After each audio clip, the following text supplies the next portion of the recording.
கிறிஸ்தேசுக்குள் அன்பாய் நேசிக்கப்பட்டு அழைக்கப்பட்ட அன்புக்குரிய சகோதர சகோதரிகளே, அனைவருக்கும் இந்த காலை நேரத்தில் கிறிஸ்துவுக்குள்ளான அன்பின் வாழ்த்துக்கள். அது மட்டுமல்லாமல் நம்முடைய பிதாவாகிய தேவன் நம்முடைய வாழ்நாட்களில் மீண்டுமாக ஒரு நாளை நமக்கு கிருபையாய் சேர்த்து கொடுத்து இந்த ஒரு விசேஷித்த நாளிலும் காலை ஆராதனையில் பங்கு பெறும்படியான கிருபையை தேவன் நமக்கு தந்திருக்கிறார். இன்றைய நாளில் கூட 2 வகையான வேலைகள் நடந்துட்டுருக்கு. ஒன்று பார்த்திங்கன்னா தியரி, இன்னொன்று பார்த்திங்கன்னா ப்ராக்டிக்கல். ரெண்டும் ஒரே சமயத்தில் நடந்து கொண்டிருக்கிறது. நான் என்ன சொல்லியிருக்கேன்னு உங்களுக்கு புரியுதா உங்களுக்கு? ஸோ அறுவடை ஊழியங்களுக்கு நம்முடைய சகோதரர்கள் எல்லாம் போய் நோட்டீஸ் கொடுத்துட்ருக்குறாங்க. அதை பற்றின அதே ஒரு பலியின் ஜீவியத்தை இங்கே வந்து உட்காந்து இப்போ நாமளும் செஞ்சிட்ருக்கோம். இது தேவனுடைய ஊழியம் அப்படிங்கிறது, நம்முடைய பலியின் ஜீவியம் அப்படிங்கிறது நம்ம நினைவுக்குள்ளே நம்ம கொண்டு வந்துடலாம். ஸோ இந்த நாளிலும் கூட இப்போ நம்ம என்ன யோசிச்சிருந்தோம்னா, ஞாயிற்றுக்கிழமை காலையில் எல்லாரையும் நோட்டீஸ் கொடுக்க அனுப்பிட்டு சனிக்கிழமை சாயந்தரம் ஆராதனை வச்சிடலாமான்னு நினச்சோம். அப்போ தான் யோசிக்கும்போது தெரிஞ்சது, நிறைய பேரால் சனிக்கிழமை ஈவினிங் வச்சா வரதுக்கு வாய்ப்புகள் இல்லை. அதனால் நமக்கு டீம் தனியாக பிரிச்சுக்கலாம் அப்படின்னு சொல்லிட்டு பிரதர்ஸ் எல்லாத்தையுமே நோட்டீஸ் கொடுக்கறதுக்கு நம்ம மேக்ஸிமம் என்ன பண்ணிட்டோம்னா யூஸ் பண்ணிட்டோம். அதனால் அந்த அடிப்படையில் இன்றைக்கி வேலை நடந்துகிட்ருக்கு. ஸோ நம்முடைய வேலையை இப்போ நம்ம பார்க்கலாம். தேவனுடைய வேலையை தேவன் பார்த்துட்ருக்காரு. அந்த அடிப்படையில் இன்றைய நாளிலும் கூட தேவனுடைய கிருபை என்னவோ அது நம்ம மத்தியில் நிறைவேறும் அப்படிங்கிற ஒரு வாழ்த்துதலோடு இன்றைக்கி நம்ம பாடத்துக்குள்ளே கடந்து செல்லலாம். சப்ஜெக்டோடைய தலைப்பு என்னன்னு பார்த்தீங்கன்னா new covenant. Reference page number 5292 பக்கத்தில் இருக்கக்கூடிய ஒரு பாடம். ஸோ இந்த புதிய உடன்படிக்கையை பற்றின அநேக விஷயங்களை நம்ம வந்து கற்றுக்கொள்வதற்கு இந்த ஒரு ரீஃபரன்ஸ் ஆர்டிக்கல் ரொம்ப பிரயோஜனமாக இருந்துச்சு. முதல் பாயிண்ட்லேருந்து நம்ம போகலாம். இது டாக்டரல் சப்ஜெக்ட்டு. ஸோ தெளிவாக எல்லாருமே கவனத்தை நம்ம ஒருமுகப்படுத்தி நம்ம கேட்கலாம். இந்த புதிய உடன்படிக்கை அப்படிங்கிறது யார் யாருக்கு இல்லை?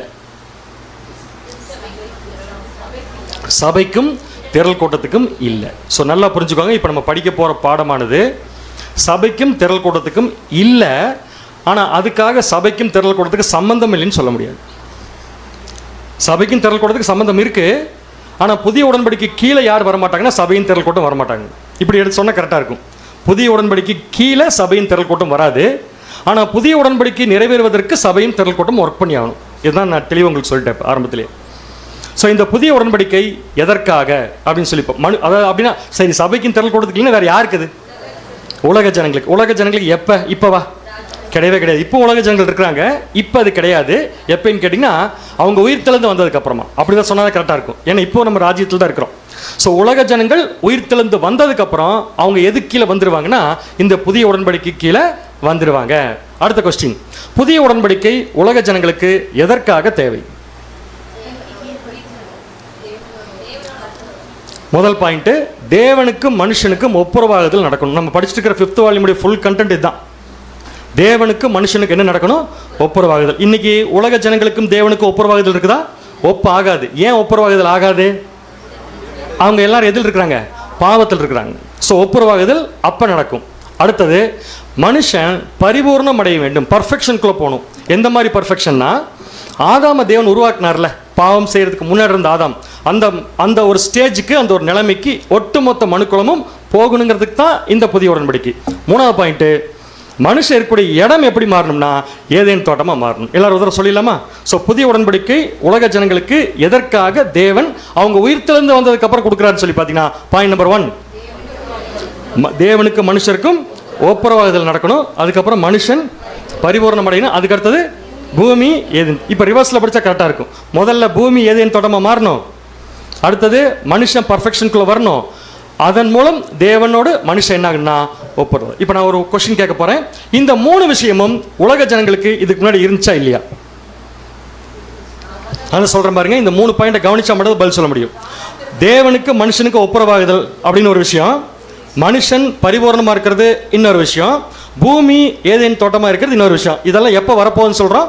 புதிய உடன்படிக்கையின் கீழ் அவங்க உயிர்த்தெழுந்து வந்ததுக்கப்புறம் வருதுன்னு சொல்கிறோம். என்னுடைய கேள்வி, இதுக்கு முன்னாடி இல்லையா? எங்கே இருந்துச்சுங்க? ஏதேன் தோட்டத்தில் இருந்துச்சு. இதுதான் கரெக்டான பதில். ஏதேன் தோட்டத்தில் எப்போ இருந்துச்சு? யார் பாவம் செய்யறதுக்கு முன்னாடி?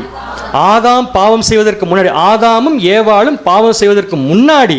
இப்போ நான் சொன்ன 3 பாயிண்ட்டுமே இருந்துச்சு உங்களுக்கு. என்னென்ன 3 பாயிண்ட்டு? 1, ஒப்புரவாதல் சொல்லக்கூடாது. தேவனுக்கும் மனுஷனுக்கு ஒப்புரவாதல் நடக்கணும். மனுஷன் பரிபூர்ணத்தில் இருக்கணும். அதுக்கப்புறம் ஏதேன் தோட்டம் இருந்துச்சா? 3மே. அப்போ 3மே இருந்துச்சு. ஆனால் அந்த 3மே அங்கேருந்து போயிடுச்சு. இட் லாஸ்ட், அதாவது தொலைஞ்சு போயிடுச்சு.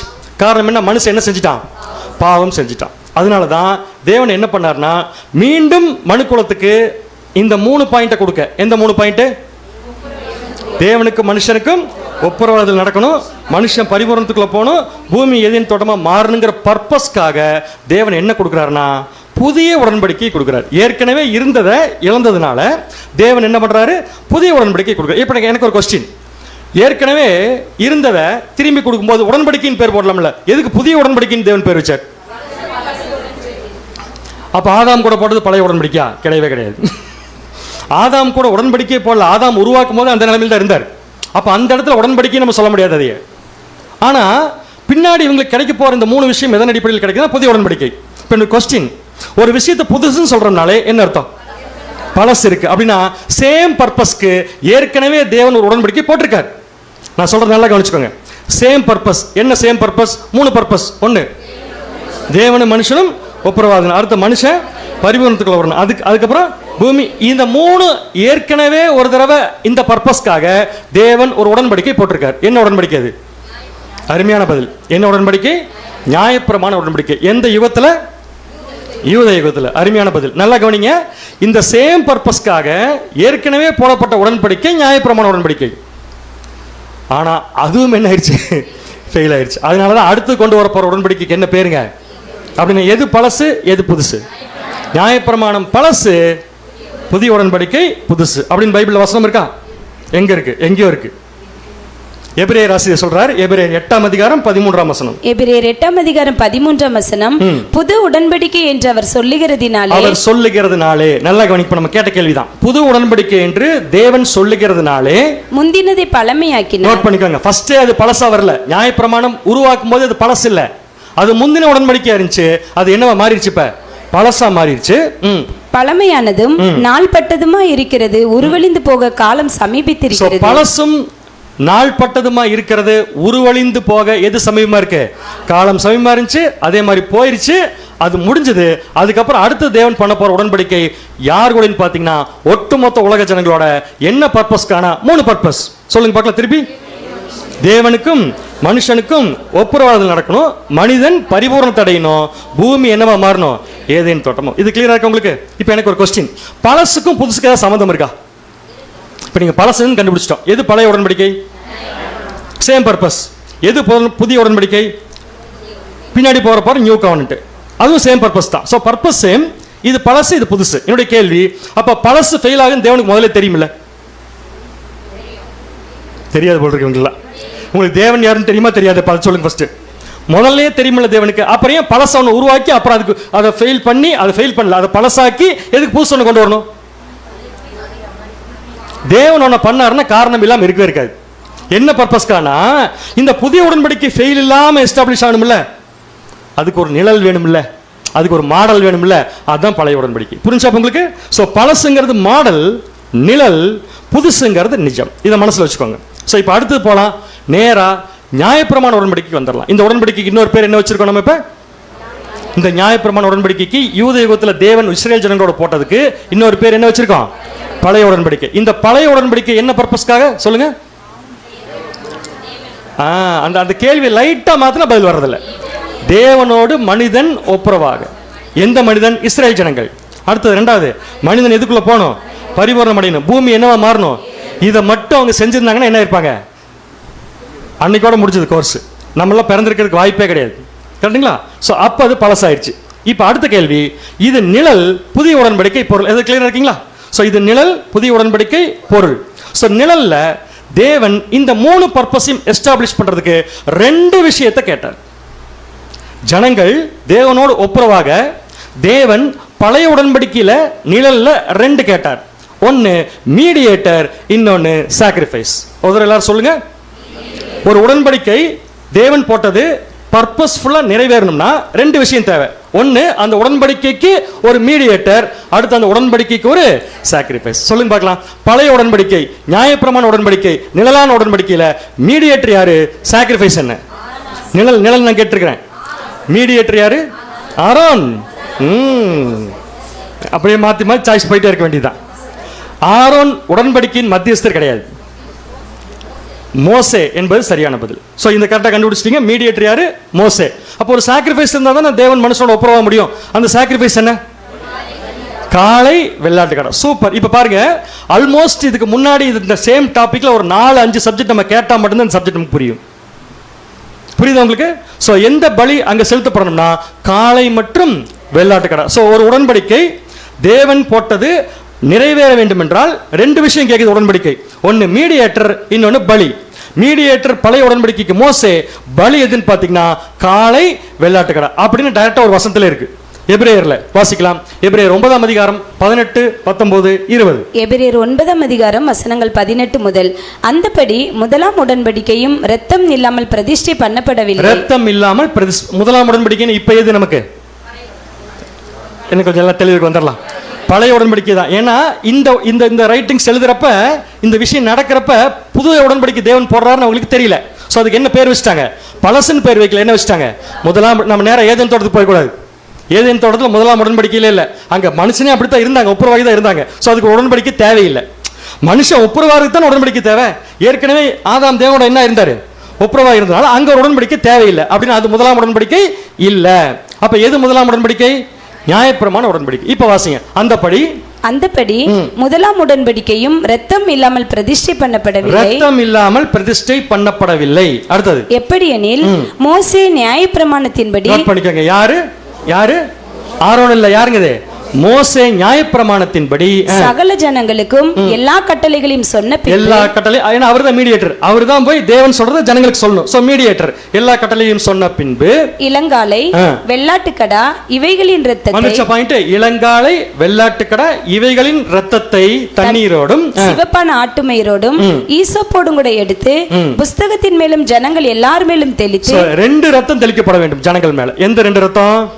ஒன்னு இளம் காளை, இன்னொன்னு அப்படின்னா இளங்காளை வெள்ளாட்டுக்கடா ரத்தம் தெளிக்கப்படணும்னா இளங்காளை வெள்ளாட்டுக்கடா ரத்தம் வேணும். கரெக்டு தான் நான் சொல்றது? வேணும். இளங்காளை வெள்ளாட்டுக்கடா ரத்தம் கையில வேணும்னா இளங்காளை வெள்ளாட்டுக்கடை பலியாகணும். ஸோ பலி முடிஞ்சதுக்கு அப்புறம் தான் ரத்தத்தை எடுக்கிறாரு, தெளிக்கிறாரு. இதுக்கு பேர் தான் முதலாம் உடன்படிக்கை. இந்த ப்ராசஸ்க்கு என்ன பேரு? இல்ல பழைய உடன்படிக்கை. பழைய உடன்படிக்கையின்படி பலி செலுத்துற ப்ராசஸ்க்கு என்ன பேரு? மீடியேட்டர் மோசே வந்துருச்சு. பலி 2 விஷயம், இளங்காளை வெள்ளாட்டுக்கடா. இந்த இளங்காளை வெள்ளாட்டுக்கடாவை மீடியேட்டர் கொண்டு போய் தேவன்கிட்ட சப்மிட் பண்றதுக்கு என்ன பேருன்னு கேட்டேன். அருமையான பதில். ஒப்புரவாக்குதலின் நாள் அல்லது ஒப்புரவாக்குதலின் பலி. இதுல 2 பலி இருக்கா? ஏற்கனவே படிச்ச விஷயம். திருப்பி இதுக்குள்ள டீப்பா போக முடியாது. 2 பலி இருக்கா? என்னென்ன பலி? காளை பலி, வெள்ளாட்டுக்கடா. எது முதல்ல, எது ரெண்டாவது? காளை வெள்ளாட்டுக்கடா. 2 பலி எடுத்துட்டு போறது யாரு? Same person, Aaron. இது கிளியரா இருக்குங்களா? அப்படின்னு இப்ப வாசிக்கலாம். முதல் பலி லேவியராகமம் 16ஆம் அதிகாரம் 6ஆம் வசனம். லேவியராகமம் 16ஆம் அதிகாரம் 6ஆம் வசனம். பின்பு ஆரோன் தனக்காகவும் தன் வீட்டாருக்காகவும் பாவ நிவர்த்தி செய்யும்படிக்கு தன்னுடைய பாவ நிவாரண பலியின் காளையை சேர பண்ணி. அன்புக்குரிய சகோதர சகோதரர்களே, இந்த பலிக்கு என்ன பேர்? அருமையான பதில். எல்லா ஊர்லயும் எதிர்பார்த்தது தான். தன் பாவ நிவாரண பலி. ஏற்கனவே இதே இடத்துல நான் இதை சொல்லியிருக்கிறேன். காளை செலுத்தப்படுற ப்ராசஸ்க்கு பேரு தன் பாவ நிவாரண பலி. ஸோ இந்த தன் பாவ நிவாரண பலியில அடிக்கப்படும் விலங்கு எது? காளை. அடிக்கிறது யாரு? ஆரோன். ஆரோன் யார் யாருக்காக அடிக்கிறாரு? தனக்காக அடிக்கிறாரு, தன் வீட்டாருக்காக அடிக்கிறாரு. இது முதல் பலி. இது மட்டும் பத்தாது ஒப்புரவாதலுக்கு. ஆனா இது நடந்ததுக்கு அப்புறம் இன்னொன்று நடக்கணும். அது என்னன்னா வெள்ளாட்டுக்கடா. இந்த பலிக்கு என்ன பேரு? வாசிக்கலாம். லேவியராகமம் 16ஆம் அதிகாரம் 15ஆம் வசனம். லேவியராகமம் 16ஆம் அதிகாரம் 15ஆம் வசனம். பின்பு ஜனத்தினுடைய பாவ நிவாரண பலியான வெள்ளாட்டுக்கடாவை அவன் கொன்று அதன் இரத்தத்தை திரைக்கு உட்புறமாக கொண்டு வந்து காளையின் இரத்தத்தை தெளித்தது போல அதன் இரத்தத்தையும் கிருபாசனத்தின் மேலும் அதற்கு முன்பாகவும் தெளித்து. இந்த பலிக்கு என்ன பேர்? ஜனங்களுடைய பாவ நிவாரண பலி. இதுக்கு முன்னாடி செலுத்தப்பட்டது தன் பாவ நிவாரண பலி. இதுக்கு பேரு ஜனங்களுடைய பாவ நிவாரண பலி. சோ ஜனங்களுடைய பாவ நிவாரண பலியில் அடிக்கப்படும் விலங்கின் பெயர் என்ன? வெள்ளாட்டுக்கடா. வெள்ளாட்டுக்கடா அப்படியே வச்சிருக்கணுமா, அடிக்கணுமா? அடிச்சு அடுத்து என்ன பண்ணணும்? ரத்தத்தை எடுக்கணும். ரத்தத்தை கொண்டு என்ன பண்ணணும் அப்படின்னா, ஒரு பலி முழுமையாகும்னா அடிச்சு ரத்தத்தை எடுத்து தெளிக்கணும். கிருபாசனத்தின் மேல கொண்டு தெளிக்கணும்.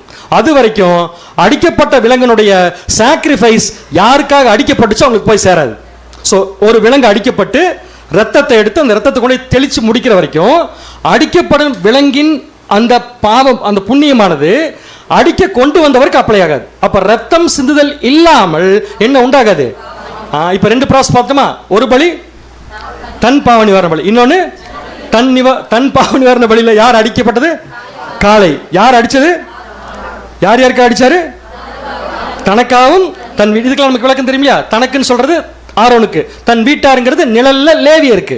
நல்லா புரிஞ்சுக்கோங்க. அப்படியே இந்த பக்கம் வந்து வச்சுக்கோங்களேன். எந்த பக்கம்? ஜனத்தின் பாவ நிவாரண பலிக்கு வந்தோம்னா அடிக்கப்படும் விலங்கு வெள்ளாட்டுக்கடா. அடிக்கிறது யாருன்னா சேம் ஆரோன். இதுக்கு நம்ம விளக்கம் பார்த்தோமா? ஆரோன் ஈக்குவல் நம்முடைய ஆண்டவராக இயேசு கிறிஸ்து. ஆண்டவராக இயேசு கிறிஸ்து தான் ரெண்டு பலியுமே கொண்டு போகணும். எந்த ரெண்டு பலி? காளை பலி. காளை பலி எத்தனை பலி இருக்குள்ள? ரெண்டு. என்னென்ன? தனக்காகவும் தன் வீட்டாருக்கும். இது அப்படி ஞாபகம் வச்சுக்கோங்க. ஃபுல் ப்ராசஸ் இங்க இருக்கு. லேவியராகமம் 16ஆம் அதிகாரம் 17ஆம் வசனம். லேவியராகமம் 16ஆம் அதிகாரம் 17ஆம் வசனம். பாவ நிவர்த்தி செய்யும்படி அவன் பரிசுத்த ஸ்தலத்துக்குள் பிரவேசித்து தனக்காகவும் தன் வீட்டாருக்காகவும் இஸ்ரேல் சபையார் அனைவருக்காகவும் பாவ மூணு பேர் வந்துருச்சு. முதல்ல தனக்காகவும் தன் வீட்டாருக்காகவும், அடுத்தது இஸ்ரேல் சபையார் அனைவருக்காகவும் அவர் என்ன பண்றாருன்னா பாவ நிவர்த்தி செஞ்சு வெளியே வரும் அளவு மாசரிப்பு கூடாரத்தில் ஒருவரும் இருக்க. உங்களுக்கு கேள்வி கேட்கிறேன், இது என்ன உடன்படிக்கை? இது என்ன உடன்படிக்கை? பாருங்க, கொஞ்சம் கேப் விட்டு கேட்டா பதில் வர மாட்டேங்குது. இது என்ன உடன்படிக்கை? பழைய உடன்படிக்கை. இன்னொரு பேர் என்ன இருக்கு? முதலாம் உடன்படிக்கை. இன்னொரு பேர் என்ன இருக்கு? நியாயப்பிரமாண உடன்படிக்கை. சூப்பர். கரெக்டுங்களா? பலி நடந்துச்சா? எப்ப நடந்துச்சு? வருஷத்துக்கு ஒரு தடவை நடந்துச்சு. பலி நடந்துச்சா நடக்கலையா? நடந்துச்சு. அப்படின்னா தேவன் ஒப்புரவாதல் கேட்ட பலி நடந்துச்சு, ஆனா ஒப்புரவாதல் நடக்கல. ஏன் நடக்கல? பலி நல்லா நடந்திருக்குங்க, ஆனா பலி எதுக்கு? ஒப்புரவாக தானே. ஆனா பலி நல்லா நடந்திருக்கு, ஒப்புரவாகல. ஏன் ஒப்புரவாகல? அது நிழல், அதனால ஆகாதா? அப்படி சொல்ல முடியாது. அப்ப தேவன் நிழல் என்ன டூப்ளிகேட்டா உருவாக்குறாரு? கிடையவே கிடையாது. அது ஏன் ஆகலைன்னா அதை கொண்டே செலுத்துறாங்கல்ல, மனசாட்சி, செலுத்தனுடைய மனசாட்சி அவங்களுக்கு என்ன சொல்லி கொடுக்கலனா, தம்பி இது உனக்காக அடிபடுதுன்னு சொல்லி கொடுக்கல. அதனால தேவன் என்ன பண்ணிட்டாரு, இந்த முதலாம் உடன்படிக்கைய, பழைய உடன்படிக்கைய, நியாயப்பிரமாண உடன்படிக்கைய புதிய உடன்படிக்கைக்கு நிழலாக மாத்தி விட்டார். எப்படி இஸ்ரேல் ஜனங்களை முதல்ல கூப்பிட்டார், அவங்கள வாழ வச்சார், அவங்களுக்காக நிறைய தேவன் பண்ணார். ஆனா அவங்க ஒழுங்கா வாழல, உடனே விட்டாரா? அவங்க வாழ்க்கையை நல்லா வாழ வேண்டி நமக்கு பாடமாக்கின மாதிரி இந்த உடன்படிக்கையை நமக்கு என்ன ஆக்கிட்டார்னா நிழலாக மாற்றி விட்டார். அப்படின்னு பைபிள் எங்கேயாவது இருக்கா? அது இன்னைக்கு எபிரேயர் விட்ட வேற வழியே இல்லை நமக்கு. எபிரேயர் 10ஆம் அதிகாரம் 1ஆம் வசனம். எபிரேயர் 10ஆம் அதிகாரம் வசனங்கள் 1 மற்றும் 2. இப்படி இருக்க நியாயப்பிரமாணமானது வரப்போகிற நன்மைகளின் பொருளாயிராமல். என்ன அருமையான வார்த்தை! வரப்போகிற அப்படின்னா புதுசு. வரப்போகிற நன்மைகளின் பொருளாயிராமல். இப்ப கொஸ்டின் செஷன், அதுக்குள்ள ஆன்சர் போக கூடாது. வரப்போகிற நன்மை என்று எபிரேயர் ஆசிரியர் சொல்லுவது எதை? புதிய உடன்படிக்கை. சூப்பர், அருமையான பதில்.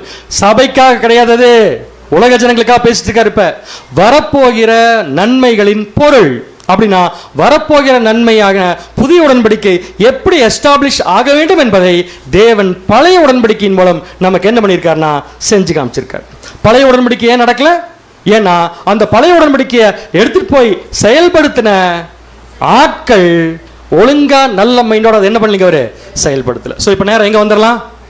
நியூ கவர்னன்ட்டுக்கு வந்துடலாம். இப்போ புரிஞ்சவங்களுக்கு? இப்போ நமக்கு இப்போ சம்மந்தமே இல்லை சப்ஜெக்ட், ஏதோ ஒன்று படிச்சுட்டு இருக்கோம், நமக்கு சம்மந்தம் இல்லை. இப்போ இது இருக்கா? இல்லையே. இது புதிய உடன்படிக்கை யாருக்கு?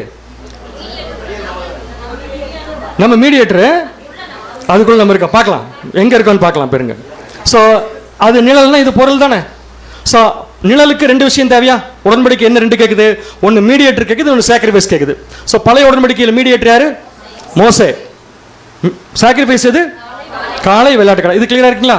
அடுத்த பாயிண்ட் வந்துடலாமா? புதிய உடன்படிக்கை ரெண்டு வேணுமா? ஒன்று மீடியேட்டர், இன்னொன்று சாக்ரிஃபைஸ். சொல்லுங்க பார்க்கலாம். ஒரே சாய்ஸ் தான், மாத்தியெல்லாம் சொல்லக்கூடாது. வசனத்தோட பதில் சொல்லுங்க. மீடியேட்டர் யார்? சாக்ரிஃபைஸ் எது? எல்லாரும் முதல் கேள்விக்கு பதில் சொல்லுவீங்க, எனக்கு நல்லாவே தெரியும். Mediator no doubt at all. யாருன்னு பார்த்தீங்கன்னா நம்முடைய ஆண்டவராய் இயேசு கிறிஸ்து. சாக்ரிஃபைஸ் எது? யாராவது கொஞ்சம் தண்ணி இருந்தால் கொண்டு வரீங்களா? எனக்கு லைட்டாக மயக்க வர மாதிரி இருக்கு. எனக்கு சாக்ரிஃபைஸ் யாருன்னு கேட்டேன். இல்லை, சரியா பதில் சொல்லுங்க. சாக்ரிஃபைஸ் யாரு?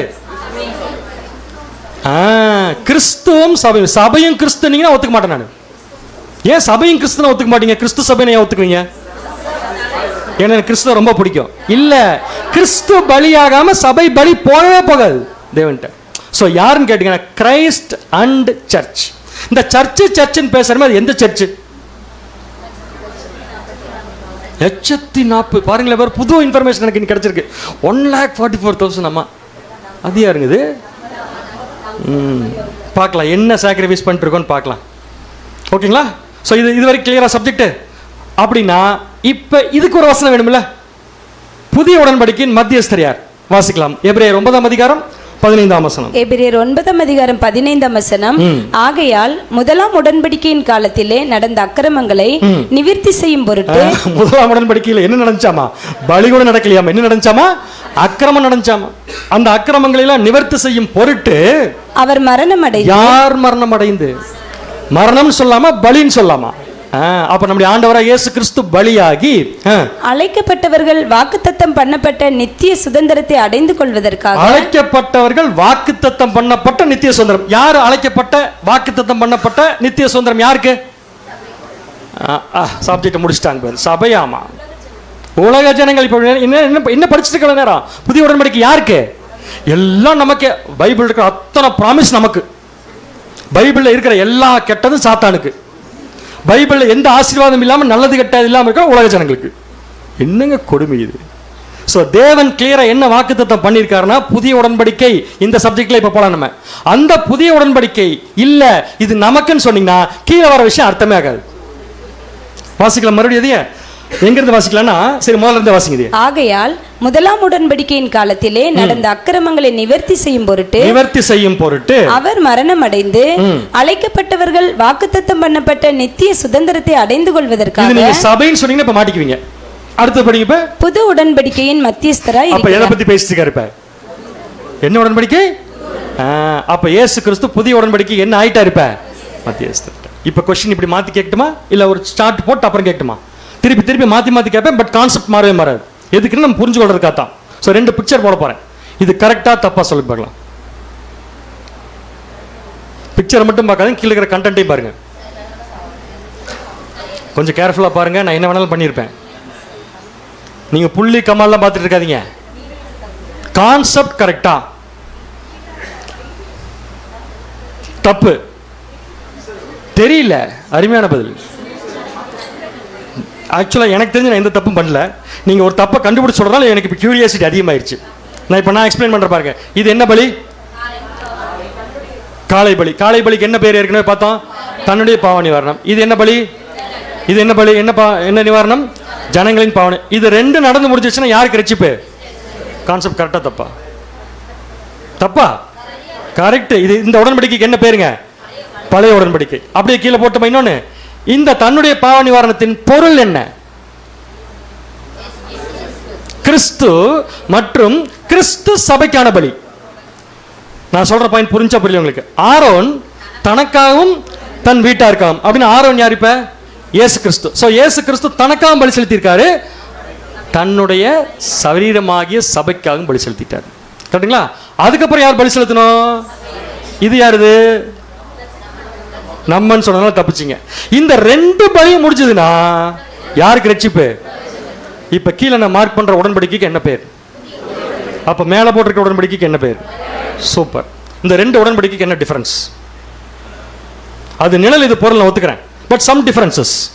என்ன difference? Super. Law covenant once in a year. True or false? True. அப்ப அங்க என்ன போட போறேன்? New covenant only once in a lifetime. அடுத்தது ரெண்டாவது பார்த்து சொல்லக்கூடாது. அங்கிருந்து சூப்பர். Animal sacrifice. அப்ப அங்க நாமளே திட்டிக்கிற அனிமல். இப்ப நம்ம அனிமல் இல்ல. Better sacrifice. இந்த வேர்டிங்ஸ் எல்லாம் ரசல் பேர் மட்டும் இல்லைன்னு வச்சுக்கோங்களேன், தலையில் என்ன குட்டிக்காரன போட்டாலும் கண்டுபிடிக்க முடியாதுங்க இந்த கான்செப்ட் எல்லாம். ஸோ இதுக்கு பேர் என்ன கேட்டீங்கன்னா மேன்மையான பலிகள், விசேஷித்த பலிகள் சொல்றோம்ல, அதுலதான் வருது. அப்ப பாருங்க, இயேசு கிறிஸ்து தனக்காகவும் சபைக்காகவும் கொடுத்த பலியை விட நாம செலுத்துறோம் பாத்தீங்களா பலி, அதுக்கு பேர் என்ன பாத்தீங்கன்னா பெட்டர் சாக்ரிஃபைஸ். என்ன பெட்டர்? நாம தெரியல. சரி பார்க்கலாம் பின்னாடி. இப்போ நான் சொன்ன என்டையர் கான்செப்டும் ஒரே பேராகிராஃப், அவ்வளவுதான். வாசிங்க. பழைய நியாயப்பிரமாண உடன்படிக்கை இஸ்ரேலர்களை தேவனுடன் நிழலான உறவுக்குள் கொண்டு வந்தது போல. அருமையான வார்த்தை. தேவனோடு நிழலான உடன்படிக்கைக்குள் உறவுக்குள் கொண்டு வந்தது போல புது உடன்படிக்கையின் மத்தியஸ்தம் சகல மனுக்குலத்தையும் உண்மையான உடன்படிக்கையின் உறவுக்குள் கொண்டு வந்து, உண்மையான உடன்படிக்கையின் உறவுக்குள் அது என்ன நிழல், அது பொருள். சோ உண்மையான உடன்படிக்கையின் நிழலுக்குள் கொண்டு வந்து உறவுக்குள் கொண்டு வந்து தெய்வீக பிரமாணத்தை அவர்கள் தொடர்ந்து கடைபிடிக்கும்படியான தெய்வீக கிருபையின் நிலைமைக்குள் கொண்டு வரும். இந்த புது பிரமாண உடன்படிக்கையை புது உடன்படிக்கையின் மத்தியஸ்தர் மூலமாக அறிமுகப்படுத்துவார். உலக ஜனங்களுக்கு புதிய உடன்படிக்கையை அறிமுகப்படுத்த போவது யார்? கை எப்படி நின்றுச்சு? ஏன்னா அங்க படிக்கும்போது கவனிச்சிருந்தா டக்குன்னு வந்திருக்கு ஆன்சர். படிக்கும்போது லைட்டா ரெஸ்ட் எடுத்துட்டோம்ல, அதனால வரல. யார் அறிமுகப்படுத்தணும்? இயேசு கிறிஸ்து அறிமுகப்படுத்தணும். அடுத்து நெக்ஸ்ட், அவரில்தான் இந்த முழு ஏற்பாடுகளும் மையப்படுத்தப்பட்டு நிறைவேற்றப்படும். அடுத்தது, இந்த மத்தியஸ்தர் ஒரு முழுமையான 1000 வருட காலம் இந்த வேலையை செய்வார். நல்லவேளை இப்ப ஞாபகம் சொல்லிடுறேன். உலக ஜனங்கள் உயிர்த்தெழுந்து வந்த உடனே புதிய உடன்படிக்கை நிறைவேறிடுமா? இல்ல, ஆகாது இல்லையா? அப்ப புதிய உடன்படிக்கை கீழே வந்துருவாங்க. ஆனா புதிய உடன்படிக்கை உறவுக்குள்ள வர்றதுக்கு டைம் எடுக்கும். சொல்ற பாயிண்ட் ரொம்ப கேர்ஃபுல்லா கவனிக்கணும். உலக ஜனங்கள் உயிர்த்தெழுந்து வந்த உடனே உடன்படிக்கை கீழே வந்துருவாங்க. ஆனா உடன்படிக்கையின் உறவுக்குள்ள வரதுக்கு டைம் எடுக்கும். இதை நான் ஏற்கனவே ஒரு சப்ஜெக்ட்ல வேற தலைப்புல பார்த்திருக்கோம். அனஸ்தீசியா கொடுத்த மாதிரி இருக்குது திடீர்னு சில பேருக்கு பார்க்குறப்ப. மீண்டும் ஜீவன் பெற்றுக்கொள்வது வேற, உயிர்த்தெழுவது வேற. நான் ஃபர்ஸ்ட் சொன்னது உயிர்த்தெழுதல், அனஸ்தாசிஸ் தான் கடைசி ப்ராசஸ். ஸோ அனஸ்தாசிஸ்ல தான் புதிய உடன்படிக்கை உறவுக்குள்ள வருவாங்க. ஆனா புதிய உடன்படிக்கை கீழே இப்போ வந்துருவாங்கன்னா உயிர்த்தெழுந்து வந்து வரணும். இது கிளியரா இருக்கு உங்களுக்கு? தொடர்ந்து வாசிங்க ஸ்டெப். ஒரு ஆசாரியராக இருந்து அவர் மனுக்குலத்தை உயர்த்துவார். ஒரு ராஜாவாக இருந்து நீதியாக ஆளுகை செய்வார். ஜனங்களை அவர்களது சீரழிவில் இருந்து திரும்ப கொண்டு வருவதற்கும், சீரழிஞ்சு போய் கிடக்குறாங்க ஜனங்க, அதுல இருந்து அவங்க என்ன பண்ணிப்ப திரும்ப கொண்டு வருவதற்கும், ஏதேனில் ஆதாமினால் இழந்த தேவனுடைய சாயல் மற்றும் ரூபத்திற்கு திரும்ப கொண்டு வருவதற்கும் ஒரு முழு 1000 வருடம் எடுத்துக்கொள்ளும். ஓகே, சோ கம்ப்ளீட்டா ஒரு பேஸ் கான்செப்ட் படிச்சிட்டோம். திருப்பி ரீகால் பண்ணட்டுமா? சொல்றீங்களா நீங்க? எது பழைய உடன்படிக்கை? நியாயப்பிரமாண உடன்படிக்கை. அதுக்கு இன்னொரு பேர் என்ன? இருக்கிறதே 3 பேர் தான், 3 சொல்லி முடிச்சாச்சு. உடன்படிக்கை என்ன பர்பஸ்க்காக போடப்படுது? தேவனுக்கு மனுஷருக்கும். ரெண்டாவது, ஹியூமன் பர்ஃபெக்ஷன் ரீச் பண்ணும். மூணாவது, இருக்கிற இடம் பாவம் இல்லாம மாறணும். தட் மீன்ஸ் பூமி சாபமான பூமியா இருக்கிறது ஏதேன் தோட்டமா மாறும். இதுக்கு தான் பர்பஸ். இதுல பழைய உடன்படிக்கைக்கு ஒரு மீடியேட்டர், ஒரு சாக்ரிஃபைஸ். மீடியேட்டர் யாரு? மோசே. சாக்ரிஃபைஸ் என்ன? காளை, வெள்ளாட்டுகள். அப்படி இங்க வந்துடலாம். புதிய உடன்படிக்கைக்கு ஒரு மீடியேட்டர், ஒரு சாக்ரிஃபைஸ். மீடியேட்டர் யாரு? இயேசு கிறிஸ்து. சாக்ரிஃபைஸ் எது? அப்படி சொல்றது இப்படி சொல்லாம, கிறிஸ்து தனக்காகவும் சபைக்காகவும் கொடுத்தது, பிளஸ் சபை தனக்காக கொடுத்தது. இப்படி எடுத்துக்கலாமா பேர்? நான் யாரு தானே பாக்குறீங்களா? யாரு ரொம்ப நேரம் பேசிட்டு இருக்காரு பாக்குறாங்க. கிறிஸ்து தனக்காகவும் சபைக்காகவும் கொடுத்தது, சபை தனக்காக. இது 2 ஆடான தான் இந்த பலி உலக ஜனங்கள் ஒப்புரவாகுவதற்கு ஏதுவா. ஸோ இப்போ இந்த கான்செப்ட் படிச்சிட்டோமா? அடுத்த கொஸ்டின், உலக ஜனங்கள் உயிர்த்தெழுந்தோன்னு உடன்படிக்கையின் உறவுக்குள்ள வந்துருவாங்களா? தேவனோடு உடன்படிக்கையின் உறவுக்குள்ள உலக ஜனங்கள் உயிர்த்தெழுந்தோன்னு வந்துருவாங்களா? வரமாட்டாங்க. அப்ப உயிர்த்தெழுந்தோன்னு எதுக்குள்ள வந்துருவாங்க? உடன்படிக்கைக்கு கீழே வந்துருவாங்க. இப்ப உலக ஜனங்கள் எது கீழே இருக்காங்க? சரியான பதில், பாவத்து கீழ் இருக்காங்க, சாபத்து கீழ் இருக்காங்க. ஏன்னா ஆதாம் வாங்கி கொடுத்துட்டு போனது. ஓகேவா? அடுத்த பாயிண்ட் போலாமா? புதிய உடன்படிக்கையின் மூலம் உலக ஜனங்களுக்கு கிடைக்கக்கூடிய ஃபர்ஸ்ட் முதல் நன்மை என்ன? அருமையான பதில். அதுக்கு பேர் என்னங்க? உயிர்த்தெழுதல். அனஸ்தாசிஸ் கிடையாது. இது என்னங்க? உயிர்த்தெழுந்து வருவது, ரெசரக்ஷன். அவ்வளவுதான். ஆனா மீண்டும் ஜீவன் பெற்றுக்கொள்வதற்கு என்ன ஆகுதுக்கு டைம் இருக்கு, நிறைய ப்ராசஸ் இருக்கு. இது நம்ம ஏற்கனவே 2 பார்ட்டா பார்த்து முடிச்சிட்டோம். ஸோ அது இப்போ நமக்கு வேண்டாம். அது புரிஞ்சா தான் இது நமக்கு அண்டர்ஸ்டாண்ட் ஆகும். ரைட். என்ன கேள்வி கேட்டேன்? புதிய உடன்படிக்கை உலக ஜனங்களுக்கு அப்ளை ஆகும்போது கிடைக்கிற ஃபர்ஸ்ட் நன்மை உயிர்த்தெழுந்து வருவாங்க. கடைசி நன்மை அனஸ்தாசிஸ். முடிச்சிட்டீங்க நான் சொன்னதுனால. அது எப்படி அவங்க வாங்கிக்குவாங்கன்னு பைபிள் சொல்லுதுன்னா, அவங்க உயிர்த்தெழுந்து வரும்போது அவங்க இருதயம் எப்படி இருக்கும்னா கல்லு மாதிரி இருக்கும். ஆனா என்னவா மாறணும்? இதுதான் பர்பஸ் நியூ கவர்னன்ட்க்கு. வாசிங்க இப்ப. ஆனால் கல்லான இருதயத்தை அகற்றும் பணி படிப்படியாகவே நடக்கும். படிப்படியாகத்தான் நடக்கும், உடனே நடக்காது. கடவுளின் ராஜ்யத்தின் ஒழுங்குமுறை செயல்பாடுகள் படிப்படியாக மனித குலத்தை கடின இருதயத்திலிருந்து விடுவித்து அவர்களை மென்மையாகவும் பாசம் உள்ளவர்களாகவும் மாற்றும். என்னவா மாற்றும்? பாசம் உள்ளவர்களாக மாற்றும். நம்ம இன்னைக்கு உலக ஜனங்கிட்ட என்ன பாசம் காமிக்கிறோம் தெரியுமா? அப்புறமா பார்த்துக்கலாம். அதில் விட்டுருங்க, இந்த பக்கம் வாங்க. அந்த புதிய நிலைக்குள் நுழையும் அனைவரும் இனி ஆதாமின் பாவங்களுக்காக பொறுப்பேற்க மாட்டார்கள். இது 100% உண்மை. அவங்க எந்த செகண்ட் உயிர்த்திலிருந்து வராங்களோ அதோட ஆதாமுடைய பாவம் கேன்சல். நமக்கு எப்ப கேன்சல்? ஷூர். அது பாவம் நமக்கு கேன்சல்ங்கிறத பாவமா சொல்றீங்க பாத்தீங்களா? இதுக்கு பேர் என்ன பலின்னு இது வரைக்கும் தேவன் வைக்கவே இல்லை. இருந்தாலும் பரவாயில்ல, பாயிண்ட் கரெக்ட். ஸோ ஃபர்ஸ்ட் நன்மை உயிர்த்தெழுந்து வர்றது. லாஸ்டா என்ன ஆகும்னா கல்லான இருதயம் என்னவா மாறிடணும். இதை மாத்துறதுக்கு 2 விஷயம் தேவை. என்ன 2 விஷயம்? Mediator, sacrifice. மீடியேட்டர் யாரு? பதிலியா உள்ள போது இயேசு கிறிஸ்து. பலி என்ன? கரெக்டா சொல்லுங்க. கிறிஸ்து தனக்காகவும் சபைக்காக செலுத்தினது, சபை தனக்காக செலுத்தினது. 2 சேர்த்து தான் வரப்போகுது. புரியுது உங்களுக்கு? ஸோ இந்த விஷயத்தை ஃபுல்லாக எக்ஸிக்யூட் பண்ண போகிறது யாருன்னு பார்த்தீங்கன்னா நம்முடைய ஆண்டவராக இயேசு கிறிஸ்து. இப்போ வாசிக்கலாம் பாருங்க. தெய்வீக நீதியின் திருப்தியை தேவன் அங்கீகரித்து பாவிகளை பொறுத்தவரை சுத்தப்படுத்தும் போது அதை அவர் இயேசுவின் கணக்கில் மாற்றுவார் என்றும். ஏற்கனவே ஆதாமுடைய அக்கௌண்ட் கேன்சல் ஆயிடுச்சு. உலக ஜனங்களுக்கு ஆதாமுடைய அக்கௌண்ட் என்ன ஆயிடுச்சு? அப்போ புது அக்கௌண்ட் ஓப்பன் பண்ணுமா இல்லையா? அப்புறம் சம்பளத்தை எழுத போடுறது புது அக்கௌண்ட் ஓப்பன் பண்ணும் இல்லையா? ஸோ என்ன அக்கௌண்ட் மாறுது? இப்போ இயேசு கிறிஸ்துடைய அக்கௌண்ட்டுக்கு மாறிடுச்சு. அப்படின்னு என்ன அர்த்தம் தெரியுமா? இயேசு கிறிஸ்து எல்லா பாவத்தையும் வாங்கி வச்சிருக்காருன்னு அர்த்தம் கிடையாது. அவங்க பாவம் செய்யாம இருக்கிறதுக்கு தன்னுடைய வேலையை ஒப்பு கொடுப்பாருன்னு அர்த்தம். அதுக்கு தப்பா புரிஞ்சுக்கூடாது. தொடர்ந்து வாசிங்க. அதை இயேசு அவர்களுக்கு எதிராக வைத்திருப்பார் என்றும் இது பொருள்படாது. இது பொருள்படாது. பிதாவானவர் மன்னித்திருக்கிற காரியங்களை நமது கர்த்தராகிய இயேசு மனுக்குலத்திற்கு எதிராக பிடித்து கொண்டிருக்க மாட்டார். தேவனே மன்னிச்சதை இயேசு கிறிஸ்து திருப்பி எடுக்க மாட்டார். எதை தேவன் மன்னிச்சார் உலக ஜனங்களுக்கு? ஆதாமுடைய சந்ததியில வந்த பாவம் செஞ்சாங்கல்ல பாவம், அதை பூரா என்ன பண்ணிடுவாரு? மன்னிச்சிருவார். ஆட்டோ சங்கருக்கு மன்னிப்பாரா? மன்னிக்க மாட்டாரா? ஒசாமா பின் லாடனுக்கு மன்னிப்பாரா? மன்னிக்க மாட்டாரா? எல்லாத்துக்கும் மன்னிச்சிருவார். எல்லா அக்கௌண்ட்டும் கேன்சல். ஆனா புது அக்கௌண்ட் ஓபன் பண்ணி இயேசு கிறிஸ்துவின் கணக்குல மாத்திரப்ப இந்த பூமியில பாவம் செஞ்சு பழகிற ஜனங்களுக்கு சித்திரவதை ஒன்று அனுபவிப்பாங்க பாருங்க. அது ஏற்கனவே பார்த்துருவோம். நித்திய நிந்தைக்கும் இகழ்ச்சிக்கும் வீட்டிழந்திருப்பார்கள். இதெல்லாம் நம்ம விளக்கம் பார்த்து ஏற்கனவே. ஸோ அது இப்போ நமக்கு வேண்டாம். ஸோ இப்போ இயேசு கிறிஸ்துவின் கணக்கில் அக்கௌண்ட் ஓபன் பண்ணி வச்சுப்பேன். வாசிங்க. மாறாக கர்த்தர் பிதாவானவரின் பிரதிநிதியாக இருந்து அந்த பாவ மன்னிப்பின் அனுகூலத்தை மனுக்குலத்திற்கு அருளுவதில் சந்தோஷம். சரியான பாயிண்ட். என்ன பண்ணுவார் இயேசு கிறிஸ்து? பாவத்தை பூரா தேவன் கேன்சல் பண்ணிட்டாரு. அதை பூரா யார் நிமித்தம் கேன்சல் பண்ணா? இயேசு கிறிஸ்துடைய பலி. இயேசு கிறிஸ்துடைய பலி மட்டும் தானே? இயேசு கிறிஸ்துடைய பலி மட்டும் தானே? இயேசு கிறிஸ்துடைய பலி மட்டும் தானே கேட்டேன். அது ஏன் சபை மட்டும் உள்ள போகுது? இயேசு கிறிஸ்துடைய பலி மட்டும் தானே? ஏன்னா நம்ம வாயிலேயே வர மாட்டேங்குது. நம்ம சபை நம்ம நினைச்சிட்டு இருக்கிறோம் இல்லையா? அதுக்கு இது ஒத்து வர மாட்டேங்குது. அதனால வாயிலிருந்து வார்த்தை வர மாட்டேங்குது. ஓகே. ஸோ கண்டிப்பாக சபையும் கிறிஸ்துவும் கொடுத்த அந்த பலியின் நிமித்தமாக அக்கௌண்ட் மாறிடுச்சு. இப்போ பாவங்களை பூரா இயேசு கிறிஸ்து வாங்கி வச்சுட்டு அவங்க ஒழுங்காக இருக்கிற பிள்ளை பாவம் செஞ்சா பாவம் செஞ்சு சொல்லியில காமிச்சிருக்க மாட்டார். கேன்சல் பண்ணிட்டு என்ன பண்ணுவாரமா? இவங்களுக்கு ஒரு பாவ மன்னிப்பு கிடைச்சது இல்லையா? அதோடைய ப்ரிவிலேஜஸ் என்ன பண்ணுவாரமா? அவங்களுக்கு ஷேர் பண்ணுவாரமா? பிதாவானவருக்கும் அவர்களுக்கும் ஒரு தூரத்தை பராமரித்து மத்தியஸ்தராக இருப்பார். ஏன் இந்த வார்த்தை ரசல் எழுதினாரு? பிதாவுக்கு அவங்களுக்கு ஒரு தூரத்தை மெயின்டைன் பண்ணுவாரமா? ஏன் ஒன்னா விட்டுற வேண்டியதான்? ஒன்னா விட்டா அவ்வளவுதான் முடிஞ்சது. ஒரு நாளைக்கு 1,00,000 பேர் வீதம் 1000 வருஷத்தில் எத்தனை லட்சம் பேர் செத்து போவாங்கன்னு தெரியாது.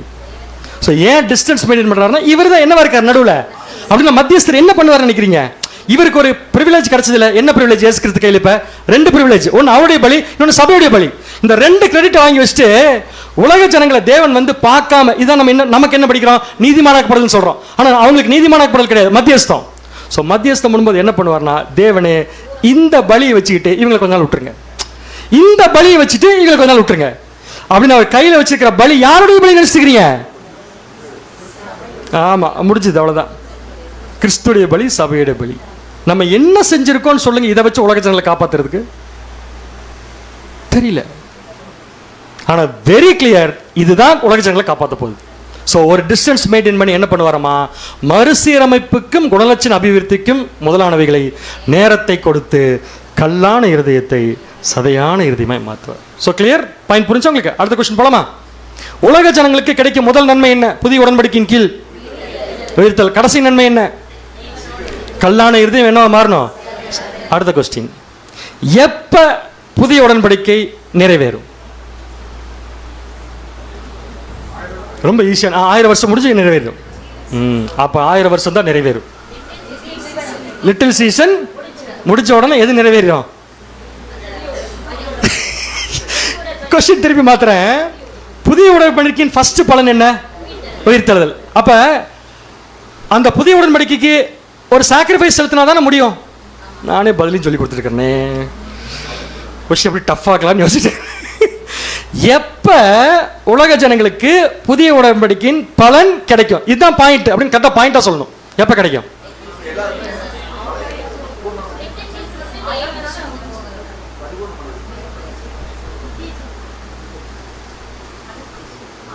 சப்ஜெக்ட் படி சொல்ல போனா நேரம் நிழலுக்கு வந்துருங்க. நிழல் எங்க? இங்க வெயிலே இல்லை, எதுக்கு நிழலுக்கு வருதுன்னு கேட்டுறாங்க. அங்க போயிடலாம். எங்க? ஆசரிப்பு கூடாரத்துக்குள்ள. ஆசரிப்பு கூடாரத்துக்குள்ள இஸ்ரேல் ஜனங்களுக்கு ரட்சிப்பு எப்போ ஸ்டார்ட் ஆகும்?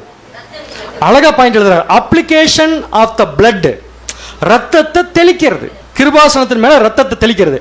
Application of the blood in the anti typical most holy upon the mercy seat. கிருபாசனத்தின் மேல் ரத்தம் தெளிக்கப்பட வேண்டும். எந்த ரத்தம் தெளிக்கப்படணும்? எந்த ரத்தம் கடைசியா தெளிக்கப்படணும் அப்படி கேட்கிற கொஸ்டின். கடைசி வெள்ளாட்டு கடை அடிக்கப்பட்டு அதோடைய ரத்தம் தெளிக்கப்பட்டாச்சுன்னா இஸ்ரேல் ஜனங்களுக்கு ரட்சிப்பு ஆரம்பிச்சாச்சு. இப்ப புதிய உடன்படிக்கைக்கு வந்தோம்னா இது எப்படி அப்படியே சொல்றது பொருளா? சபையின் கடைசி மெம்பர் இருக்கார் இல்லையா, யாரு? நான் தானா? பாதங்கம். அருமையான பதில். பேர் எப்படி எப்படிலாம் ட்விஸ்ட் பண்ணலாங்கிறத பிராக்டிஸ் எடுக்காமலே வந்து சொல்றீங்களே, எப்படி உங்களால் முடியும்? ஒருவேளை நானா இருக்கலாம், இல்லை நீங்களா இருக்கலாம். ஒருவேளை சபையின் இந்த கடைசி பாதங்கம் பலி செலுத்தி ரத்தத்தை சிந்திருச்சுன்னா அந்த செகண்ட் இருந்து ரத்தத்தை சிந்தி அதை கிருபாசனத்தின் மேல எடுத்துட்டு போய் நம்முடைய ஆண்டவராக இயேசு கிறிஸ்து தெளிச்சிட்டாருன்னா, அதை தேவன் அங்கீகரிச்சிட்டாருன்னா அதோட முடிச்சதுங்க. உலக ஜனங்களுக்கு புதிய உடன்படிக்கை என்ன ஆயிடுச்சு? இப்ப ஸ்டார்ட் ஆயிடுச்சு. இதைத்தான் படிக்கிறோம். லேவியராகமம் 16 அதிகாரம் 15 வசனம். லேவியராகமம் 16 அதிகாரம் 15 வசனம். பின்பு ஜனத்தினுடைய பாவ நிவாரண பலியான வெள்ளாட்டு கடாவை அவன் கொன்று. பாருங்க, காலை முடிச்சது ஏற்கனவே. காலை முடிச்சதுனாலதான் இது உள்ள போகுது, வெள்ளாட்டு கடா. சோ வெள்ளாட்டு கடாவை அவன் கொன்று அதன் ரத்தத்தை திரைக்கு உட்புறமாக கொண்டு வந்து காளையின் ரத்தத்தை தெளித்தது போல அதன் ரத்தத்தையும் கிருபாசனத்தின் மேலும் அதற்கு முன்பாகவும் தெளித்து. அந்த வார்த்தை process remains same, place remains same. பலி சாக்ரிஃபைஸ் மட்டும் தான் மாறுது. சோ காளையின் ரத்தத்தை தெளித்தது போலவே வெள்ளாட்டு கடவுடைய ரத்தத்தையும் தெளிக்கணும் அப்படின்னு என்ன அர்த்தம்? காளை யாரு? போது எதுக்கு பேர் நமக்கு இந்த நேரத்துக்கு பிரச்சனை? அதெல்லாம் ஞாயிற்றுக்கிழமை அன்னைக்கு இயேசு கிறிஸ்து. இயேசு கிறிஸ்து எப்படி பலி ஆனாரோ அதே மாதிரி சொல்றப்ப நல்லா அரிப்பா வருது. யாரு பலியாகணும்? சபை பலியாகணும். நம்ம எல்லாரும் பலியாகலாமா? சரி, முடிச்சதுன்னா கம்ப்ளீட்டா புதிய உடன்படிக்கை என்ன பார்த்தீங்கன்னா ஸ்டார்ட் ஆகும். அப்படின்னா எது சிந்தப்படணும்? வாசிங்க. எபிரேயர் 9 அதிகாரம் 22 வசனம். எபிரேயர் 9 அதிகாரம் 22 வசனம். நியாயப்பிரமாணத்தின்படி கொஞ்சம் குறைய எல்லாம் இரத்தத்தினாலே சுத்திகரிக்கப்படும். கொஞ்சம் குறைய எல்லாமே எதனால சுத்திகரிக்கப்படுது? இரத்தத்தினாலே சுத்திகரிக்கப்படும். இரத்தம் சிந்துதல் இல்லாமல் மன்னிப்பு உண்டாகாது. இந்த வார்த்தை அடிக்கடி நம்ம சொல்லி பழகி இருக்கோம் இல்லையா? இப்ப புரியுதா? யார் ரத்தம் சிந்தாம? யார் ரத்தம் சிந்தாம? ஒரே ஒரு காமன் பதில், சபை ரத்தம் சிந்தாம பாவம் பண்ணி பண்ணாகாது. யாருக்கு? காந்திபுரம் பஸ் ஸ்டாண்ட்ல ஒருத்தர் பிச்சை எடுத்துட்டு இருக்காருல்ல, யோசிக்கிறாங்க யாருது அப்படின்ட்டு. எடுத்துட்டு இருக்காரா இல்லையா ஒருத்தர்? அவர் பிச்சை எடுக்காம இருக்கோன்னு என்ன பண்ணணும்? இப்ப நம்முடைய பலி என்ன பண்ணணும்? அப்ப யாரையா பாத்தீங்கன்னா என்ன புரிஞ்சுக்கலாம்? நம்ம ரத்தமே இன்னும் சிந்தாம உட்காந்துருக்கிறனே, எப்ப ரத்தம் சிந்துறதுன்னு என்ன பண்ணிக்கலாம்? புரிஞ்சுக்கலாம். ஓகே, அடுத்த கொஸ்டின். புதிய உடன்படிக்கை ஸ்டார்ட் ஆயிடுச்சா? உலக ஜனங்களுக்கு புதிய உடன்படிக்கை ஸ்டார்ட் ஆயிடுச்சான்னு கேட்டேன். ஏன் ஸ்டார்ட் ஆகல அப்படின்னு என்ன அர்த்தம்? கத்தி எடுத்துவாங்க எல்லாத்துக்கும். இப்பவே ரத்தம் சிந்து வைக்கல எல்லாத்தையும். வாசிங்க. இப்ப புது உடன்படிக்கை இப்பொழுது முத்திரையிடப்பட்டிருந்தால் பிறகு உடன்படிக்கையின் ரத்தம் முன்னரே தயார்படுத்தப்பட்டிருக்க வேண்டும். ஒருவேளை ரத்தம் கம்ப்ளீட்டா இருந்தா உடன்படிக்கை என்ன இருக்கணும்? முதல்ல ஆரம்பிச்சிருக்கணும். இது முன்னரே சிந்தப்பட்டிருந்தால் கிறிஸ்துவின் மரணத்தில் பங்கு பெற நமக்கு சந்தர்ப்பம் கிடைத்திருக்காது. என்ன அர்த்தம்னா, முதல்ல 2 ரத்தம் சிந்தப்பட்டுருச்சுன்னா நமக்கு கிறிஸ்துவோட ரத்தம் சிந்தறதுக்கு வாய்ப்பு கிடைச்சிருக்காது. ஆகையால் இன்னும் புது உடன்படிக்கை முத்திரையிடப்படவில்லை என்பது ரூபகாரம் ஆகிறது. மெய்யான காளை பலியிடப்பட்டு அவரது இரத்தம் மகா பரிசுத்த ஸ்தலத்திற்கு எடுத்து செல்லப்பட்டிருக்கிறது. மெய்யான வெள்ளாட்டின் பலி செலுத்தப்பட்டு கொண்டு இருக்கிறது. மெய்யான வெள்ளாட்டின் பலி என்ன பண்ணப்பட்டிருக்குது? செலுத்தப்பட்டு கொண்டிருக்கிறது. அதன் பலி முடிவடையும் போது சகல ரத்தமும் மாபெரும் பிரதான ஆசாரியரின் கையில் இருக்கும். எல்லா ரத்தமும் யார் கைக்கு வந்துரும்? மாபெரும் பிரதான ஆசாரியர். அவர் யாருங்குது? இயேசு கிறிஸ்து கையில வந்துரும். பிறகு ஆதாம் பாவத்திற்கு பதில் ஈடாக இரத்தம் உபயோகப்படுத்தப்படுவது மத்த மதத்துல இந்த புனித நீர் ஒன்று தெளிப்பாங்க தெரியுங்களா, பாத்துருக்கீங்களா பேர்? தீர்த்தம். அது என்ன தீர்த்தம் தெரியல. அது எதுக்கு தெளிக்கிறாங்க? நீங்களா தெளிச்சு வாங்கினதே இல்லை, சுத்தமாகிறதுக்கு. அது என்ன நீர்? ஆக்சுவலாக அதில் எங்கேருந்து வச்சு நினச்சிட்டு இருக்கிறீங்க? எல்லாமே கம்ப்ளீட்லி பைபிள். ஆனால் பைபிளை தெளிக்க சொன்னது என்னன்னு கேட்டிங்கன்னா ரத்தம். ஸோ ரத்தம் தெளிக்கப்படணும். அப்போ அந்த ரத்தம் எவ்வளோ புனிதமாக இருக்கணும். அந்த ரத்தம் யாருடையதுன்னு பார்த்தீங்கன்னா நம்மளோடது. சரி, ஸோ உலக ஜனங்கள் இன்னும் புதிய உடன்படிக்கை கீழே வரல. வந்துட்டாங்களா? ஏன் இன்னும் வரல? நாம் இன்னைக்கு வந்துட்டுருக்குறோம், அதனால் வரல. உண்மைதானே? நாம் இன்னைக்கு வந்துட்டுருக்கோம், அதனால் வரல. நம்ம வராமல் என்னைக்கு இருக்கிறோமோ அன்றைக்கி வந்து வராமல் இருக்கோன்னு என்ன ஆகணும்? பலியாயிடணும். அப்படி நினச்சிக்காதீங்க. எக்லீஷியா வராமல் இருக்கிறது உயிரோடு இருக்கக்கூடாதுன்னு சொல்கிறேன், வேற ஒன்றும் இல்லைங்க வராமல் இருக்கிறதுக்கு. ஸோ முதல் நன்மை என்னன்னா உயிர்த்தெழுதல். இதை கிளியராக கண்டுபிடிச்சிட்டிங்க. அடுத்த கொஸ்டின், புதிய உடன்படிக்கை உலக ஜனங்களுக்கு அப்ளை ஆகும்போது உயிர்த்தெழுதல் தான் முதல் நன்மை. அடுத்த கொஸ்டின், யார் முதலில் உயிர்த்தெழுந்து வருவார்கள்? புதிய உடன்படிக்கை கீழ், புதிய உடன்படிக்கையின் உறவுக்குள் இல்லை, புதிய உடன்படிக்கை கீழ் முதலில் உயிர்த்தெழுந்து வரப்போவது யார்? கடைசி யார் மறிச்சாங்களோ அவங்க. எப்படி இருக்குன்னு யோசிச்சு பாருங்க இந்த காட்சியை. நேற்று ராமசாமி ஒருத்தர் மறிச்சிட்டார், அவர் தான் ஃபர்ஸ்ட் வருவார் இல்லையா புதிய உடன்படிக்கை கீழே. இப்போ மாற்றிட்டாங்க, அவ்வளோதான் இல்லைன்ட்டு மாற்றியாச்சு. எப்படி மாற்ற, அதாவது நம்ம வாய் மட்டும் யார் வருவாங்க? அவங்க தான் வருவாங்க ஃபர்ஸ்ட். கரெக்டா? ஓகே. வந்து என்ன பண்ணுவார் அவர் எந்திரிச்சு அப்படியே உயிர்த்தெழுந்து அப்படியே நின்றுட்டே இருப்பார் காந்திபுரம் பஸ் ஸ்டாண்டில். அவர் எதுக்கு வந்தோம்? சொல்லிக் கொடுக்க யாரும் இருக்க மாட்டாங்க. ஏன் வந்தோம்? சொல்லிக் கொடுக்க யாரும் இருக்க மாட்டாங்க. இது ஏன் இந்த திங்கிங் வரல? ஃபர்ஸ்ட் யார் முதல்ல வரோம்னா முற்பிதா. இதுல ஒரு டிபேட், முற்பிதாக்கள் எல்லாம் புதிய உடன்படிக்கை கீழே வரணுமா வர வேண்டாமா? இல்ல பிரதர், அவங்க சூப்பரா வாழ்ந்து முடிச்சிருக்காங்களே. அவங்க சூப்பரா வாழ்ந்து முடிச்சிருக்காங்களே. இல்ல எனக்கு கரெக்டா பதில் சொல்ல, அந்த வசனம் சொல்ல வேண்டாம் எனக்கு. அவங்க சூப்பரா வாழ்ந்தாங்கல்ல. இப்ப ஆபிரகாமே நமக்கு நல்லா இருக்கார்ல. அப்ப ஏன் ஆபிரகாம் புதிய உடன்படிக்கை கீழே மறுபடியும் வரணும்? கிறிஸ்து பலிக்கு முன்னாடியே செலுத்திட்டார். பாவம், அவர் மட்டும் தேவன்கிட்ட போய் ஏன் தேவனை நீ கிறிஸ்துக்கு முன்னாடி பிறக்க வச்சுன்னு கேட்டு டிபேட் பண்ணி ஜெயிச்சிட்டாருன்னா ரீசன் கரெக்டா இருக்கணும். ஏன் முற்பிதாக்கள் புதிய உடன்படிக்கையில் வரணும்? சொல்லி கொடுக்கறதுனால வரணும். ஏன் வரணும்னா ஆபிரகாம் இருந்தார்ல, நல்லா பையனே பலி கொடுக்க துணிஞ்சார், லைஃபே தேவனுக்காக கொடுத்தார். ஆனால் அப்படி கொடுக்கும்போது அவர் பாவத்தில் இருந்தாரா பரிபூர்ணத்தில் இருந்தாரா? தேவனோட ஒப்புரவாகிறதுக்கு என்ன தேவை? அப்புறம் எப்படி ஒப்புரவாக முடியும்? இன்னொன்று, இப்போ நீங்கள் சொன்ன பாயிண்ட் எடுத்துக்கிறேன். ஒருவேளை ஆபிரகாம் சூப்பரா கிரியை செஞ்சா கூட தேவனோட ஒப்புரவாகிறதுக்கு மத்தியஸ்தம் பேசங்க யாரும் இல்லையே. அப்போ அவங்க செஞ்ச கிரியைகள்லாம் பேங்க்ல டெபாசிட் மாதிரி இருக்கு. அதனால அவங்களுக்கு கிடைக்கிற உயிர்த்தெழுதல் என்னன்னா உலக ஜனங்களுக்கு முன்னாடியே வந்துருவாங்க. அந்த ஒரு மரியாதை மட்டும்தான். அந்த உயிர்த்தெழுதலுக்கு என்ன பேருங்க? பெட்டர் ரிசரக்ஷன், மேன்மையான உயிர்த்தெழுதல். ஏன் மேன்மையான உயிர்த்தெழுதல்? ஈவன் தோ ஆதாமுடைய பாவத்துக்கு இருந்து மத்தியஸ்தரே இல்லாம தேவன் எதிர்பார்த்த செஞ்சதுனால ஒப்புரவாகுதல் நடக்கல. ஆனா இவங்க பலி தேவன்கிட்ட போயிடுச்சு. ஆனா அக்செப்ட் ஆகல. எப்ப அக்செப்ட் ஆகும்? மீடியேட்டர் மூலமா தான் அக்செப்ட் ஆகும். ஏன்னா அவங்க எதில் இருந்தாங்க? பாவத்தில். இப்ப சொல்லுங்க, அவங்க பலி திருப்பி தேவனுக்குள்ள போகணும். யாருக்கு கீழே வந்தாங்க அவங்க திருப்பி? மீடியேட்டர். மீடியேட்டர் எப்ப வருவாரு? முதலாம் புதிய உடன்படிக்கை. புதிய உடன்படிக்கை எப்ப எஸ்டாப்ளிஷ் ஆகும்? அவங்க உயிர்த்தெழுந்து வரும்போது. இப்ப புரியுதா? கிளியரா உங்களுக்கு? இப்பதான் இந்த வசனம் அப்ளை ஆகும் நமக்கு. வாசிக்கலாம் பாருங்க. எபிரேயர் 11ஆம் அதிகாரம் 39 மற்றும் 40. எபிரேயர் 11ஆம் அதிகாரம் வசனங்கள் 39 மற்றும் 40. இவர்கள் எல்லாரும் விசுவாசத்தினாலே நற்சாட்சி பெற்றும், பைபிள் கிளியரா சொல்லிருச்சு, விசுவாசத்தினால என்ன பெற்றுக்கொண்டார்கள்? நற்சாட்சி பெற்றார்கள். ஒப்புரவாயிட்டாங்கன்னு சொல்ல முடியாது. நற்சாட்சி பெற்றும் வாக்குத்தத்தம் பண்ணப்பட்டதை அடையாமற் போனார்கள். அருமையான பாயிண்ட். வாக்குத்தத்தம் பண்ணப்பட்டது என்ன ஆயிட்டாங்க? இது பரலோக வாய்ப்பு கிடையாது, நமக்கு கிளியரா தெரியும். பூமிக்குரிய வாய்ப்பு தான், பரதீசு. சோ அவங்களுக்கு வாக்குத்தத்தம் பண்ணப்பட்டது ஏன் அடையாம போனாங்க? ஏன்னா அடையப்பட்ட காலத்துக்கு அவங்க வரல. வாக்குத்தத்தம் பண்ணப்பட்டதை அடைய போறது எப்படின்னு கேட்டீங்கன்னா புதிய உடன்படிக்கை கீழே. நெக்ஸ்ட், அவர்கள் நம்மை அல்லாமல் பூரணர் ஆகாதபடிக்கு விசேஷித்த நன்மையானதொன்றை தேவன் நமக்கென்று முன்னதாக நியமித்திருந்தார். யார் தாங்க இந்த புத்தகத்தை எழுதுறாங்க தெரியலங்க. என்ன கான்செப்ட்? இப்ப சொல்லுங்க பார்க்கலாம் இந்த சப்ஜெக்ட் படி. அது என்ன? நம்ம இல்லாமல் அவங்க பூரணராக முடியாது. இந்த நம்ம யாரு? டிஸ்கஸ் பண்ணி சொல்றீங்களா? நம்ம யாரு? நம்ம தான். சரியா?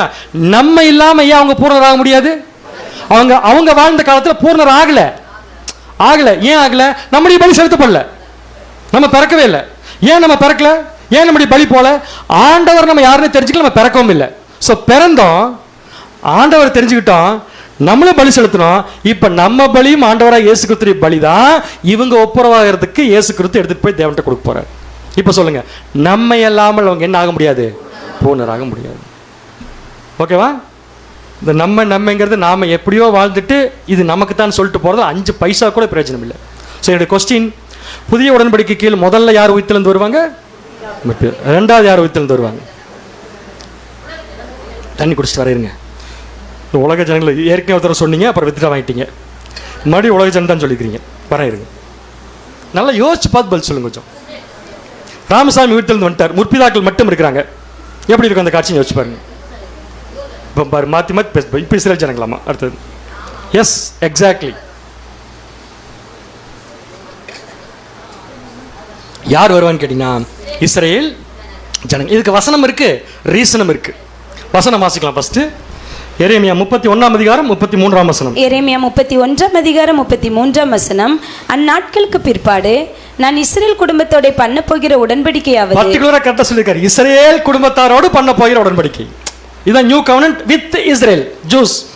பண்ண போகிற உடன்படிக்கையானது, நான் என் நியாயப்பிரமாணத்தை அவர்கள் உள்ளத்திலே வைத்து, முதல்ல இதுல வச்சாரு, பழைய உடன்படிக்கையில கற்பனைகளை வச்சாரு. இப்ப எங்க வைக்க போறாராமா? உள்ளத்திலே வைத்து, அதை அவர்கள் இருதயத்திலே எழுதி, நான் அவர்கள் தேவனாய் இருப்பேன், அவர்கள் என் ஜனமாய் இருப்பார்கள் என்று கர்த்தர் சொல்லுகிறார். நான் அவர்கள் தேவனாய் இருப்பேன், அவர்கள் என்னுடைய. இப்ப தேவன் சொல்லுவாரா என் ஜனங்கள்னு? ஏன் சொல்ல மாட்டாரு? ஏன் சொல்ல மாட்டார்? இப்ப இருக்கிற யூதர்களை தேவன் என் ஜனன் சொல்லுவாரான்னு கேட்கிறேன். சொல்ல மாட்டார். நீங்க சொல்ல மாட்டேங்கிறீங்களா? இல்ல என்ன சொல்ல மாட்டார்? ஏன் சொல்ல மாட்டார்? சரியான இந்த சப்ஜெக்ட் படி பதில் சொல்லுங்க. இந்த கான்செப்ட் இன்னும் கொஞ்சம் பக்கத்துல. ஏன் சொல்ல மாட்டார்னா, இன்னும் அவருடைய சொந்த குமாரனை ஏத்துக்கலையே, அப்புறம் எப்படி சொல்லுவார்? இப்ப நீங்க சொல்லுங்க, இயேசு கிறிஸ்துவை ஏத்துக்காம புதிய உடன்படிக்கைக்குள்ள இவங்க சக்சஸ் ஆக முடியுமா? ஏன்? புதிய உடன்படிக்கையின் மத்தியஸ்தர் யார் தான்? ஏத்துக்கிட்டாங்களா ஏற்கனவே? இல்ல. எப்ப ஏத்துக்குவாங்க? அந்த புதிய உடன்படிக்கை. அப்படின்னா ரெண்டாவது உயிர்த்தெழுந்து வரப்போது யாருன்னு கேட்டீங்கன்னா இஸ்ரேல் ஜனங்கள். இதுக்கு வசனம் இருக்கு, வாசிக்கலாம். ஏசாயா 2ஆம் அதிகாரம் 3ஆம் வசனம். ஏசாயா 2ஆம் அதிகாரம் 3ஆம் வசனம். திரளான ஜனங்கள் புறப்பட்டு வந்து நாம் கர்த்தரின் பர்வதத்துக்கும் யாக்கோபின் தேவனுடைய ஆலயத்துக்கும் போவோம் வாருங்கள். திரளான ஜனங்கள் உலக ஜனங்கள். நான் சொல்றது உலக ஜனங்கள் உயிர்த்தெழுந்து வரல.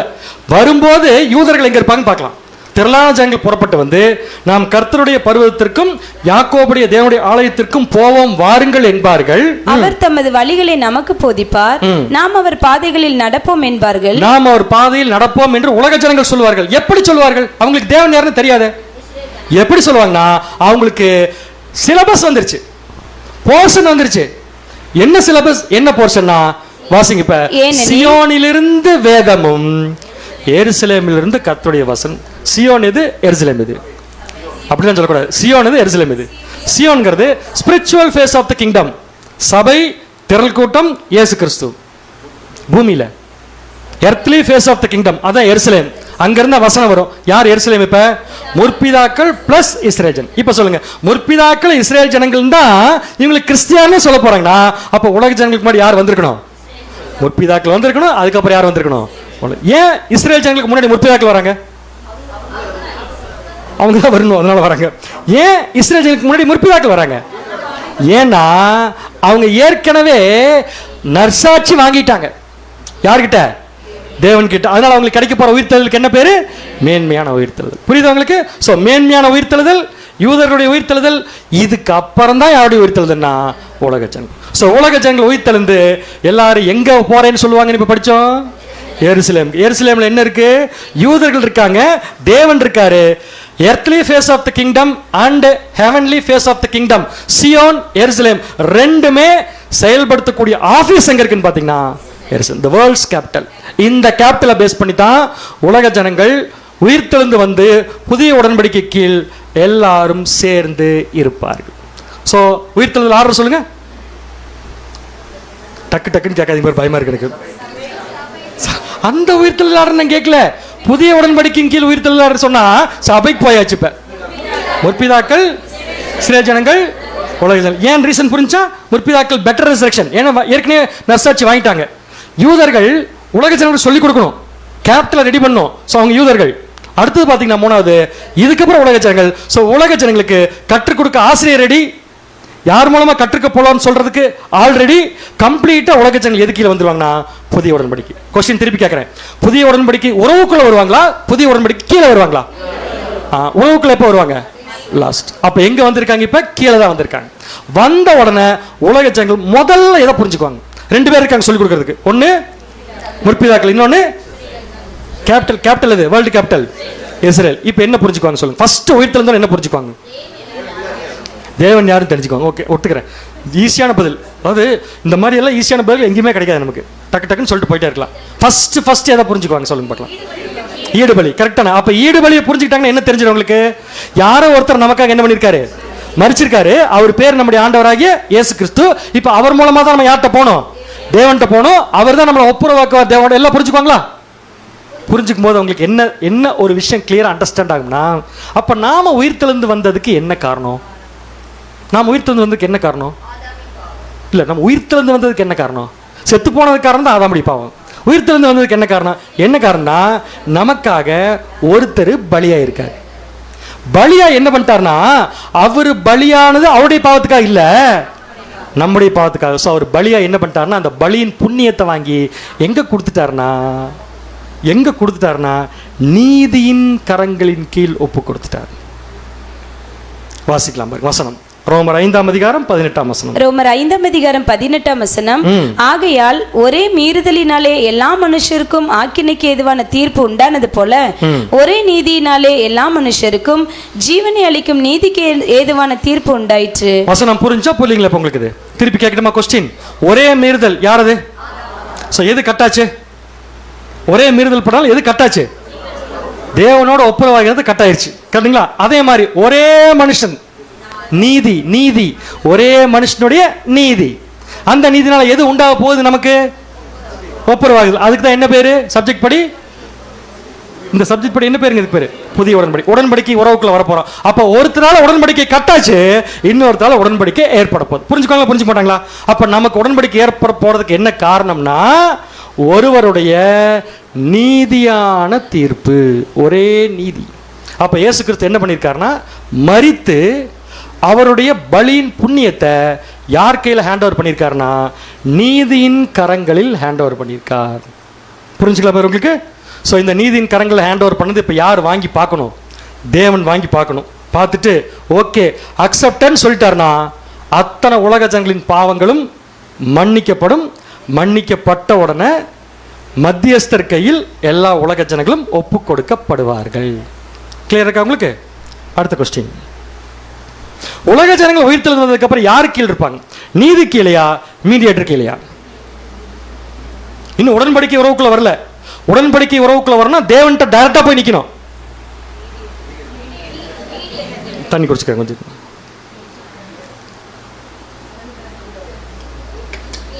டைம் கொடுத்துருக்கேன் உங்களுக்கு.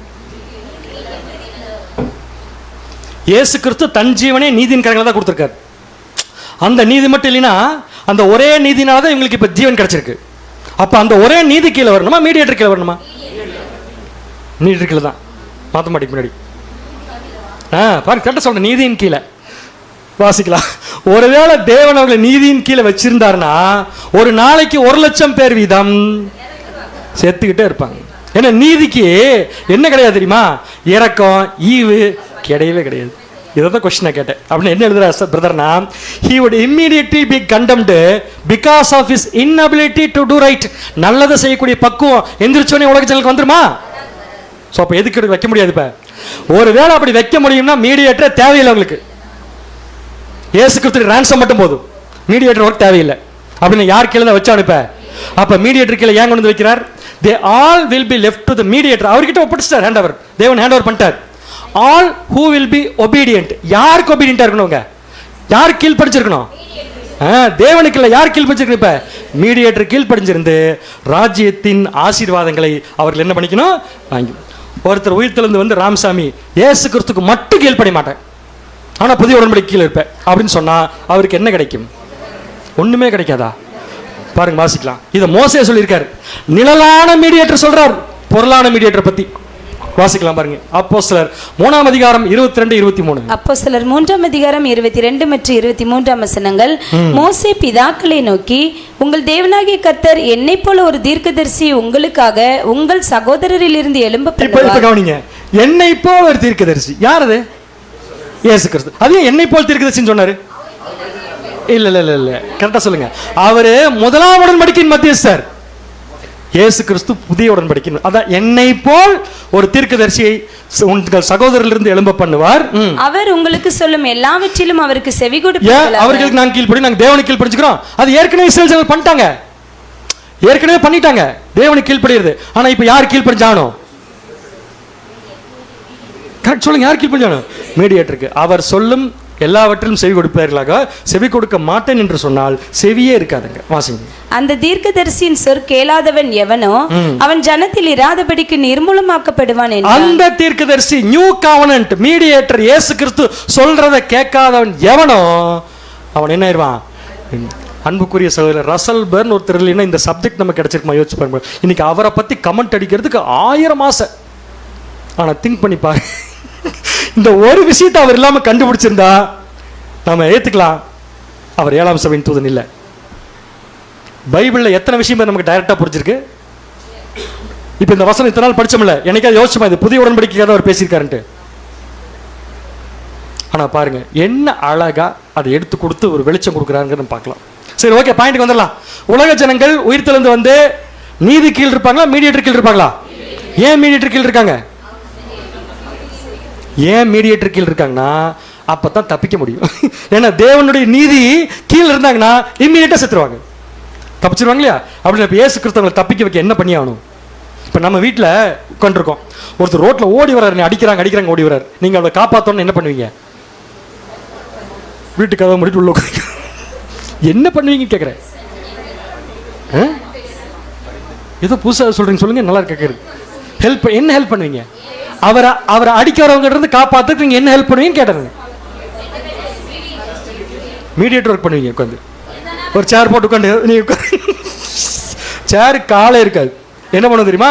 டக்குன்னு வீட்டுக்குள்ள போட்டு வந்துடுவோம். கொஞ்சம் இருங்க, வெயிட் பண்ணுங்க, நீங்க வீட்டுக்குள்ள நான் பேசுறேன். அதே மாதிரி இயேசு கிறிஸ்து உலக ஜனங்கள் என்ன பண்ண போறாருன்னா அவருடைய வீட்டுக்குள்ள கூட்டிட்டு வர போறார்.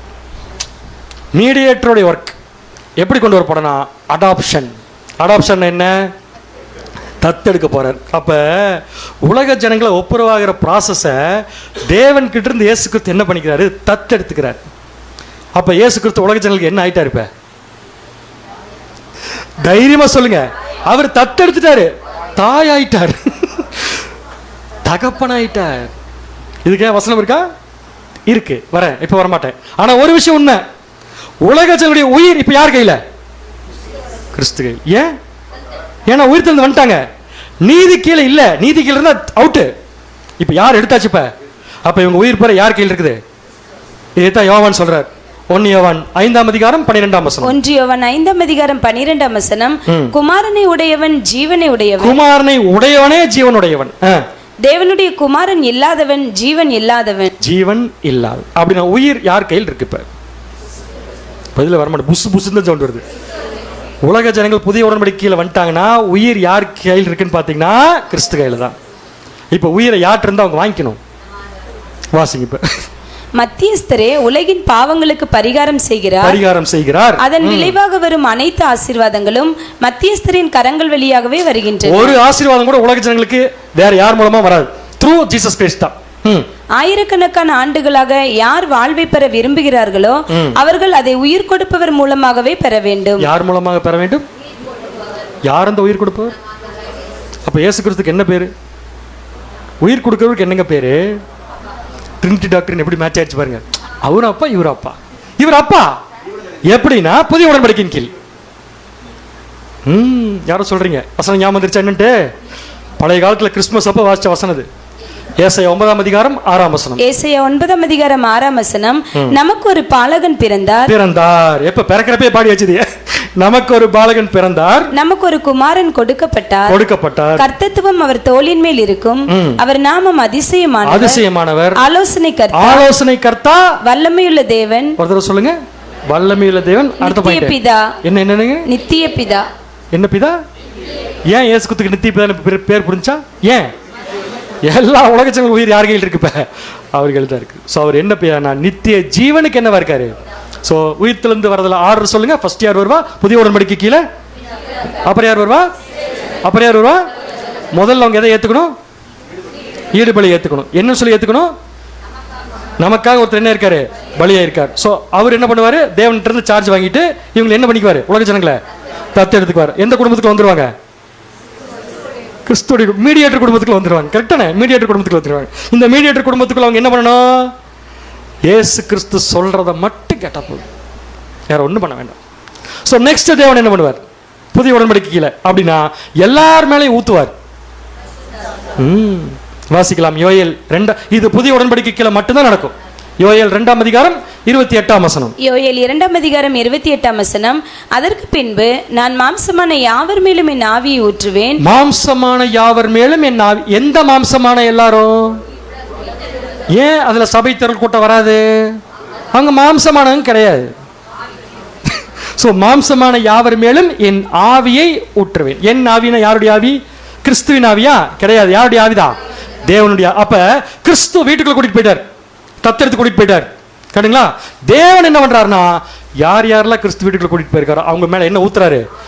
ஆவியை ஊத்துறோம். உலக ஜனங்கள் என்ன பண்ணுவாங்க? எல்லாரும் அந்நிய பாஷை பேசுவாங்க. என்னங்க பண்ணுவாங்க? என்ன பண்ணுவாங்கன்னா அதை தொடர்ந்து இருக்கு, வாசிங்க. அப்பொழுது உங்கள் குமாரரும் உங்கள் குமாரத்திகளும் தீர்க்க தரிசனம் சொல்லுவார்கள். மறுபடியும் ஆரம்பிச்சிருவாங்களா? இங்க ஆரம்பிச்ச மாதிரியா? உங்கள் குமாரரும் உங்கள் குமாரத்திகள்னா உங்கள் இயேசு கிறிஸ்து. சோ இயேசு கிறிஸ்துவின் குமாரர் குமாரத்திகள் என்ன பேசுவாங்க? தீர்க்க தரிசனம். என்ன?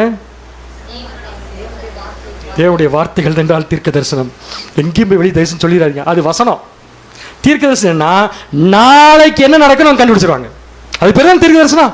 அப்ப உலக ஜனங்களுக்கு தேவனுடைய ஆவி கிடைக்கும்போது என்ன புரிஞ்சுக்குவாங்கன்னா, இன் ஃபியூச்சர் இன்னைக்கு நான் இயேசு கிறிஸ்துவின் குடும்பத்தில் இருக்கிறேன், நாளைக்கு தேவனுடைய குடும்பத்துக்குள்ள போயிடுவேன். This is called future. இதுதான் ப்ராஃபசி. இந்த தீர்க்க தரிசனத்தை யார் சொல்லுவாங்கன்னா, உலக ஜனங்கள். என்னமோ படிச்சுட்டு உட்கார்ந்துருக்கா? திங்க் பண்ணி பாருங்க. இந்த வெளிச்சத்தை கொடுக்கிறவர் தாங்க 7ஆம் சபையின் தூதன். அடுத்த பாயிண்ட், நெக்ஸ்ட் பாயிண்ட். உங்கள் மூப்பர் சொப்பனங்களையும். உங்கள் மூப்பர் என்ன காண்பார்கள்? என்ன?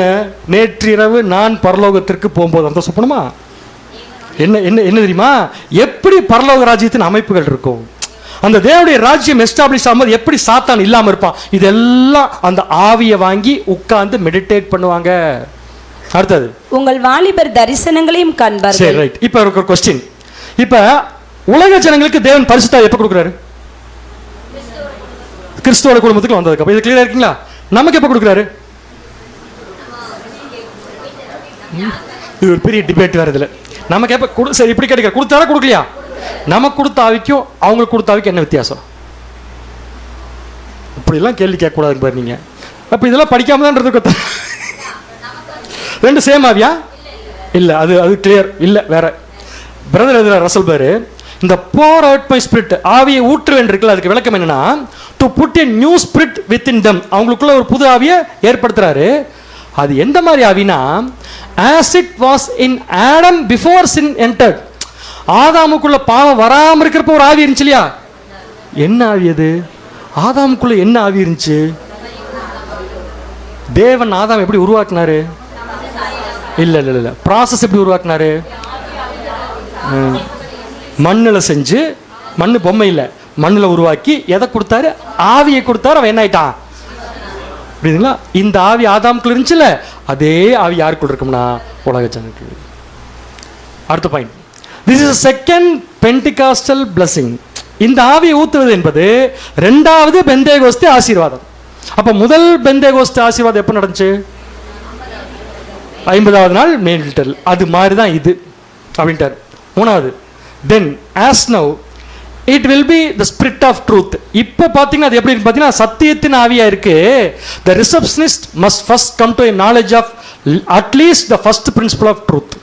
அதாவது இப்போ தேவன் நமக்கு கொடுக்குற ஆவி இருக்கு இல்லையா, அது எதை நமக்கு சொல்ல வைக்குதுன்னா சத்தியம். ஏன்னா இயேசு கிறிஸ்து சீஷர்கள்ட்ட போயிட்டு வரும்போது, போறேன்னு சொல்றப்ப உங்களுக்கு எதை அனுப்புவேன்னு சொன்னாரு? சத்திய ஆவியாகிய வேறொரு தேற்றவாளர் இருக்கா. இப்போ நமக்கு என்ன புரிய வச்சிருச்சு? நம்ம யாரு? நம்ம என்ன பண்ணணும், எப்படி தேவனோட உடன்படிக்கை பண்ணு சொல்லி கொடுத்துச்சு. கரெக்டுங்களா? ஆனால் உலக ஜனங்கள் கொடுக்குற ஆவிக்கு நமக்கு என்ன வித்தியாசம்னா, it is not signifying as during this age. இப்போ இருக்கிற மாதிரி இல்லை. இப்போ நமக்கு தேவன் எப்படி கொடுக்குறாருன்னா ஆவியில் ஜெனிப்பிக்கிறார். உலக ஜனங்களுக்கு புதிய உடன்படிக்கையின் கீழ் ஆவியில் ஜெனிப்பிக்கப்படுதல்லாம் கிடையாது. ஏன் நமக்கு ஜெனிப்பிக்கப்படுதல் இருக்கு, அவங்களுக்கு இல்லை? அது அப்படித்தான். அதுக்கு மேலே கேள்வி கேட்கக்கூடாது. ஏன் ஏன் ஏன் ஏன் கேட்கலன்னு வச்சுக்கோங்க, ஒன்றுமே அண்டர்ஸ்டாண்ட் ஆகாது. ஏன் கிடையாது? ஏன்னா நம்ம ஆவியில் ஜெனிப்பிக்கப்படும் போதே மாம்ச சரீரத்தை இழந்துட்டோம். உலக ஜனங்கள் எதில் தான் இருக்க போறாங்க? மாம்சத்தில் தான் இருக்க போறாங்க. அப்போ அவங்க எதில் ஜெனிப்பிக்கப்பட வேண்டியது இல்லை, அவங்க மாம்சத்தில் ஜெனிப்பிக்கப்பட்டா போதும். அதுக்கு தான் இந்த ஆவி. இதுதான் ரசல் பேர் எழுதுறார். ஓகேங்களா பேர்? சரி, 2ஆம் மரணம் இருக்கா இல்லையா புதிய உடன்படிக்கையில்? புதிய உடன்படிக்கையில் 2ஆம் மரணம் இருக்கா இல்லையா? இருக்கு. என் ஸ்லைடில் இருக்குன்னு சொல்றீங்களா இல்லை இருக்குன்னு சொல்றீங்களா? இருக்கா? ஏன், எதுக்கு செகண்ட் டெத் உங்களுக்கு? எதுல திருந்தாதவங்க? யார் கீழ்ப்படியாதவங்க? இயேசு கிறிஸ்து கீழ்ப்படியாது. இயேசு கிறிஸ்து கீழ்ப்படியாட்டி என்ன ஆகும்? இப்போ அவங்க இந்த இடத்துல நல்லா கவனிங்க. இயேசு கிறிஸ்து கீழ்ப்படியாது மாத்திரமல்ல, பரிசுத்தாவே வாங்கிட்டாங்க. அப்போ 2 கிடைச்சிருச்சு. இப்போ ஒன்று மீடியேட்டர் குடும்பத்துக்குள்ள வந்தாச்சு, அடாப்ட் பண்ணியாச்சு. அடுத்து என்ன பண்ணியாச்சு? பரிசுத்தாவையும் கொடுத்தாச்சு. இதுக்கப்புறம் பாவம் செஞ்சா அது எதுக்கு விரோதமான பாவம்? இது நம்முடைய ஆண்டவர் 1ஆம் வரியில் சொல்லிட்டு போயிட்டா தெரியுமா புதிய உடன்படிக்கை பற்றி? வாசிங்க மத்தேயு 12ஆம் அதிகாரம் 31, 32. மத்தேயு 12ஆம் அதிகாரம் வசனங்கள் 31 மற்றும் 32. ஆதலால் நான் உங்களுக்கு சொல்லுகிறேன், எந்த பாவமும் எந்த தூஷணமும் மனுஷருக்கு மன்னிக்கப்படும், ஆவிக்கு விரோதமான தூஷணமோ மனுஷருக்கு மன்னிக்கப்படுவதில்லை. ஆவிக்கு விரோதமான தூஷணமோ மனுஷனுக்கு என்ன பண்றதில்ல, எப்ப மன்னிக்கப்படுறதில்ல. தொடர்ந்து வாசிங்க. எவனாகிலும் மனுஷகுமாரனுக்கு விரோதமான வார்த்தை சொன்னால் அது அவனுக்கு மன்னிக்கப்படும். எவனாகிலும் பரிசுத்தாவிக்கு விரோதமாக பேசினால் அது இம்மையிலும் மறுமையிலும் அவனுக்கு மன்னிக்கப்படுவதில்லை. எப்ப மன்னிக்கப்படாது? அது என்ன இம்மை, என்ன மறுமை? இம்மைன்னா இம்மை, மறுமைன்னா மறுமை. இது தெரியாத பேர் உங்களுக்கு? இதெல்லாம் தெரியாமல வந்துட்டு இருக்கிறீங்க. இப்பயும் கிடையாது, சுவிசேஷத்திலையும் கிடையாது, 1000 ஆண்டு அரசாட்சியும் கிடையாது. அப்போ கண்டிப்பாக 2ஆம் மரணம்னு ஒன்று இருக்கு. ஏன் பேர் இப்படி பிடிக்கிறீங்க? சரி, என்ன பெனிஃபிட் கிடைக்காது உங்களுக்கு? ஒருவேளை ஒரு சகோதரன், எக்ஸாம்பிளுக்கு யாரை எடுத்துக்கலாம், உலக ஜனங்களில் சேம் ஸ்பிரிட் வேலை செய்தான்னு பார்க்கலாம். ராமசாமி வீட்டிலிருந்து வந்துட்டார், எல்லாத்தையும் கற்றுக்கிட்டு இயேசு கிறிஸ்து கீழ்ப்படிஞ்சு முடிச்சிட்டார். இப்போ அவருக்கு உடனடியாக ஒரு பெனிஃபிட் கிடைக்கும். என்ன பெனிஃபிட் கிடைக்கும் அப்படின்னு பார்த்தீங்கன்னா, சூப்பர் பெனிஃபிட் என்னன்னா, காவனன்ட் ரிலேஷன்ஷிப் வித் காட். அப்போ உயிர்த்தெழுந்து வந்த உடனே இல்லை, உயிர்த்தெழுந்து வந்த உடனே புதிய உடன்படிக்கை கீழே இருந்தாங்க. புதிய உடன்படிக்கை கீழே ஒழுங்கா இருந்து முடிச்சாச்சுன்னா உடன்படிக்கையின் உறவுக்குள்ள போயிடலாம். என்ன உடன்படிக்கை யாருக்கு? இப்போ தேவனுக்கு ராமசாமிக்கு. கரெக்டான சப்ஜெக்ட். இப்போ இவர் ஏன் இத்தனை நாளாக டைரக்டாக வரல, நீதி கீழே வரல? ஏன்னா உயிர்த்தெழுந்து வந்தோடனே ராமசாமியால் முடியாது. ஸோ இப்போ முடிவு வச்சிட்டாரா? இப்போ என்ன வந்துட்டார் அவர் கீழே? தேவனோட உடன்படிக்கையின் உறவுக்குள்ள வந்துட்டாரு. தேவனோட உடன்படிக்கையின் உறவுக்குள்ள வரதுன்னா என்னன்னு எனக்கு ஒரே லைன்ல சொல்லுங்க. தேவனோடு உடன்படிக்கையின் உறவுக்குள்ள ராமசாமி வர்றது என்ன என்பதை ஒரே வரியில் கூறுக. நீங்க என்ன சொல்லுங்க? இல்ல இல்ல இல்ல இல்ல வேற வேற வேற ஏதாவது சொல்லுங்க. அப்பான்னு கூப்பிடுறது. இப்போ கூப்பிட்டு பாருங்க.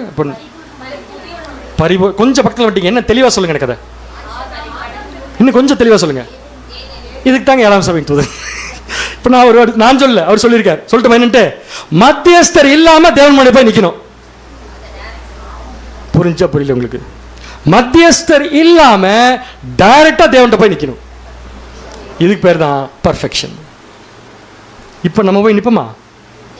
நிற்போம். எங்க? மீட்டிங் முடிஞ்சோன்னு பஸ் ஸ்டாண்டில். உலக ஜனங்கள் நிற்க போறாங்க. This is called the biggest credit. யார் மூலமானா, கிறிஸ்து மற்றும் மற்றும் மற்றும் வரமாட்டேங்குது எனக்கு இன்னும், இருங்க. கிறிஸ்து மற்றும் சபை மூலமா உலக ஜனங்களுக்கு இது கிடைக்க போகுது. ஓகே, இது true or false? Church not under new covenant. யார் அண்டர் நியூ கவர்னன்ட்? உலக ஜனங்கள். எப்ப? உயிர்த்தெழுந்த உடனே. Church directly contact with God எப்ப? புதிய உடன்படிக்கையின் முடிவில்.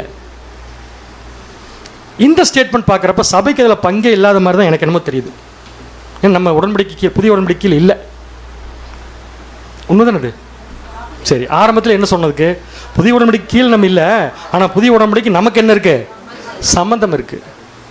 சரிங்களா? சரி, நமக்கும் புதிய உடன்படிக்கை என்ன சம்பந்தம் இருக்கு? உங்களுக்கு என்ன ஆகணும் புதிய உடன்படிக்கை? அவர் உங்களுக்கு என்ன அனுப்பு பிரதர் ஆகணும். புதிய உடன்படிக்கைக்கு நமக்கு என்ன ஆகணும்னு கேட்டேன். நடக்கணும்னா நம்ம நடக்கணும். அல்ல கரெக்ட், நம்ம நடக்கணும். கரெக்ட் தானே? ஆமாங்க, பலிசல் தான் நடக்கணும்னு சொல்கிறேன். புதிய உடன்படிக்கை நம்ம அதெல்லாம் ஓகே, எனக்கு டேர்ம்ஸ் எல்லாம் புரிஞ்சுது, படிச்சிட்டோம் எல்லாம் கிளியராக. வேர்டு வேணும், கரெக்டான வேர்டு வேணும், ப்ராப்பர் வேர்டு வேணும். புதிய உடன்படி இப்போ உங்களுக்கு அவர் யார் அப்படின்னு கேட்டால் அவர் எங்கூட எக்லிஷாக்கு ரொம்ப வருஷம் வந்துருக்காரு, எங்களுடைய சப்ஜெக்ட் கேட்டார் அப்படிலாம் சொல்லக்கூடாது. அது okay correct. But word term கரெக்டாக இருக்கணும். டேர்ம் நமக்கும் புதிய உடன்படிக்கை என்ன ஆகுன்னு கேட்டேன்.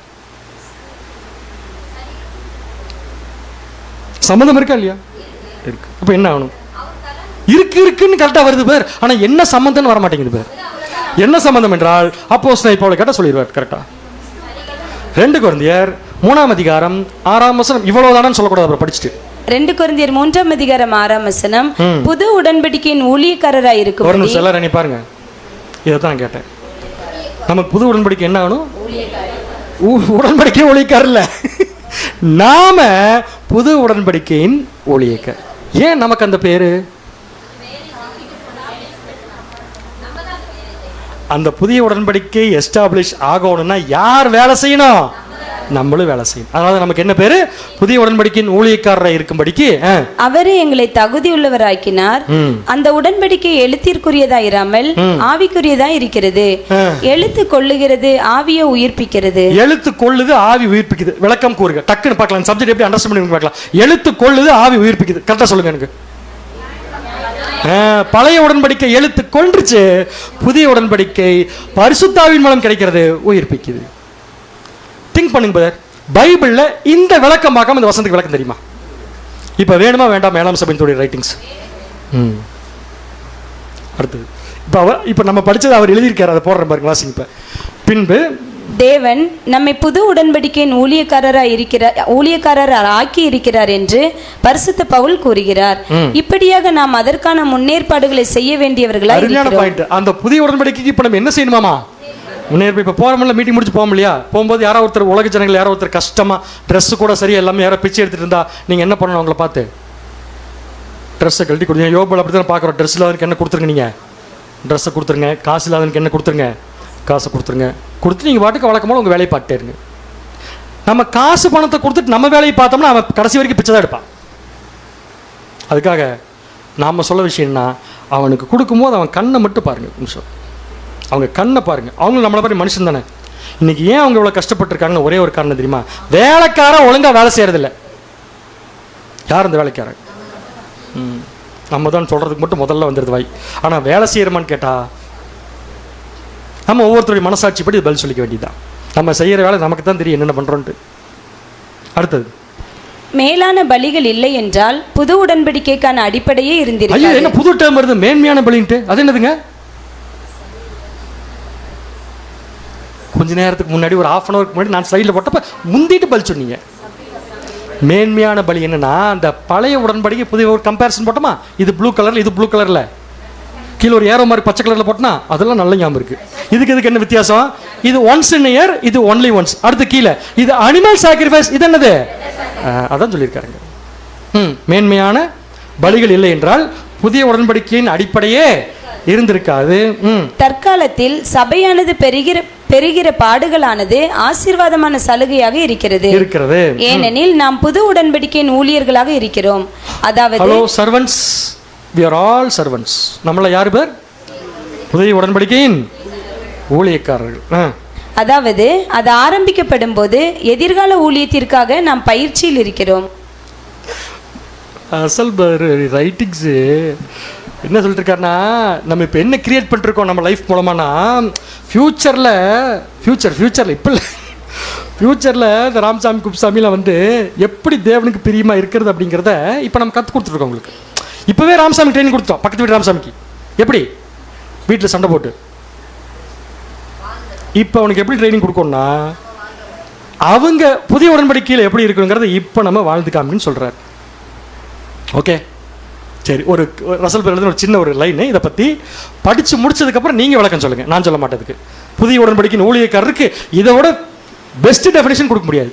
வாசிங்க. ஒரு பெரிய கட்டடம் கட்டப்பட்டு கொண்டிருக்கிறது என்று வைத்துக் கொள்ளுங்கள். கட்டிடாதீங்க, எங்கேயாவது வைத்துக் கொள்ளுங்கள்.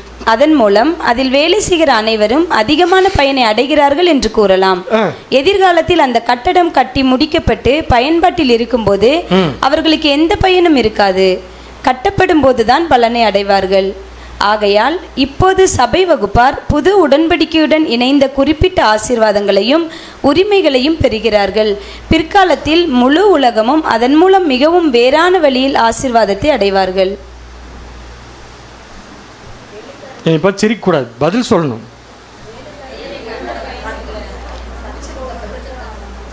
முடிச்சதுக்கப்புறம் தான் பெனிஃபிட் நான் போட்டிருக்கேங்க. இல்லை, ஒரு கட்டடம் கட்டிட்டு இருக்காங்க, நீங்கள் போகிற வழியில் டெய்லி வீட்டுக்கு போகிற கட்டடம் கட்டிட்டு இருக்காங்க. அந்த கட்டடத்தை கட்டுறது கொஞ்சம் பேர் வேலை செய்வாங்களா? செய்ய மாட்டாங்களா? அவங்களுக்கு இப்போவே சம்பளம் கிடைக்குமா? கிடைக்காங்களா? கிடைக்கும். கட்டி முடிச்சதுக்கப்புறம் சம்பளம் கிடைக்குமா? அப்படின்னா அவங்களுக்கு சம்பளம் எப்போ மட்டும் தான் கிடைக்கும்? இப்போ சொல்லுங்கள், என்ன சொல்ல வரான்னு சொல்லுங்கள். அந்த வேலைக்காரர் யார்? அந்த கட்டடம் இது. இதை கம்பேர் பண்ணி பழகிட்டோம்னா ஓகேங்க. புதிய உடன்படிக்கை. ஸோ புதிய உடன்படிக்கை என்ற கட்டடம் இப்பொழுது கட்டி கொண்டிருக்கிறோம். யாருன்னா வேலைக்காரர்கள். நமக்கு இப்போவே பெனிஃபிட்ஸ் கிடைக்குதா இல்லைங்களா? புதிய உடன்படிக்கை என்ன பெனிஃபிட் கிடைச்சிருக்குது? ஆவியில் ஜெனிப்பிக்கப்படுதல், சத்தியம், தேவனுடைய அன்பு, தேவனுடைய நீதி, தேவனுடைய இரக்கம், அவருடைய வழிநடத்தல், கேர், எல்லாத்தையும் அனுபவிச்சுட்டு இருக்கிறோம். ஏன் தெரியுமா? ஒரே ஒரு ரீசன், இந்த கட்டடத்தை நாம தான் இப்போ கட்டிட்டு இருக்கிறோம். கட்டி முடிச்சதுக்கப்புறம் அது நமக்கு பலன் இல்லை. யாருக்கு பலன்? பில்டிங் ஓனருக்கு பலன். அது யாருன்னு கேட்டிங்கன்னா உலக ஜனங்கள். This is example. ஓகேங்களா பேர்? இப்போ நம்ம இருதயம் எப்படி இருக்கு? நல்லா இருக்குன்னு சொல்லக்கூடாது. டயர்டாக இருக்கா? சதையான இருதயமாக இருக்கு. ஞாயிற்றுக்கிழமை இப்படி ஒரு பொய் சொல்றீங்களே. வாசிங்க. இப்போ சபையானது தற்போது காரியங்களை சரியானபடி நோக்குகிற புது இருதயத்தை பெற்றிருப்பதாக சொல்ல. அதாவது ஒரு விஷயத்தை உலக ஜனங்க பார்க்கறதுக்கு நம்ம பார்க்கறதுக்கு வித்தியாசம் இருக்கு. கரெக்டுங்களா? ஒரு ஆக்சிடென்ட் ஆயிடுச்சு, உலக ஜனங்கள் எப்படி பார்ப்பாங்க? அதையே இப்படி போய் பார்ப்பாங்கன்னு சொல்லக்கூடாது. எப்படி பார்ப்பாங்க? எல்லாம் முடிச்சுதா? உலக ஜனங்கள் எப்படி பார்ப்பாங்கன்னா, அடிபட்டு கிடக்கிற பாரு, என்ன பாவம் செஞ்சானோ. நம்ம எப்படி பார்ப்போம்? நமக்கு அடிபட்டுச்சு எப்படி பார்ப்போம்னா, ஏதோ பெரிய அடி விழுகாமல் தேவன் காப்பாற்றிருக்காரு. சாயந்தரம் மீட்டிங் நடக்க போகுது, ஒருத்தருமே வரல. உலக ஜனங்கள் எப்படி பார்ப்பாங்க தெரியும் எனக்கு. முதல்லையே ஆட்டமாக ஆட்டினீங்க. நம்ம எப்படி பார்ப்போம்? வேலை செய்யறதுக்கு நேற்று நைட் வரைக்கும் வாய்ப்பு, இப்போ காலையில் வரைக்கும் வேலை செய்ய வாய்ப்பு கொடுத்தார்ல, அதுபோல். அப்போ பாருங்க, நம்முடைய பார்வையும் உலக ஜனங்கள் பார்வையும் கம்ப்ளீட்லி டிஃப்ரெண்ட். ஏன் தெரியுமா? உள்ள இருதயம் மாறி இருக்கு. கல்லான இருதயம் நமக்கு இல்லை. தொடர்ந்து வாசிங்க. இப்போ எனினும் சபையை பொறுத்தவரையில் கல்லான இருதயத்தை எடுத்து போடுவது என்பது இல்லை, தேவையில்லை அவங்களுக்கு. ஏன்னா ஆட்டோமேட்டிக்காக அவங்களுக்கு சதையான இருதயம் இருக்குங்கிறார். அப்படித்தானே?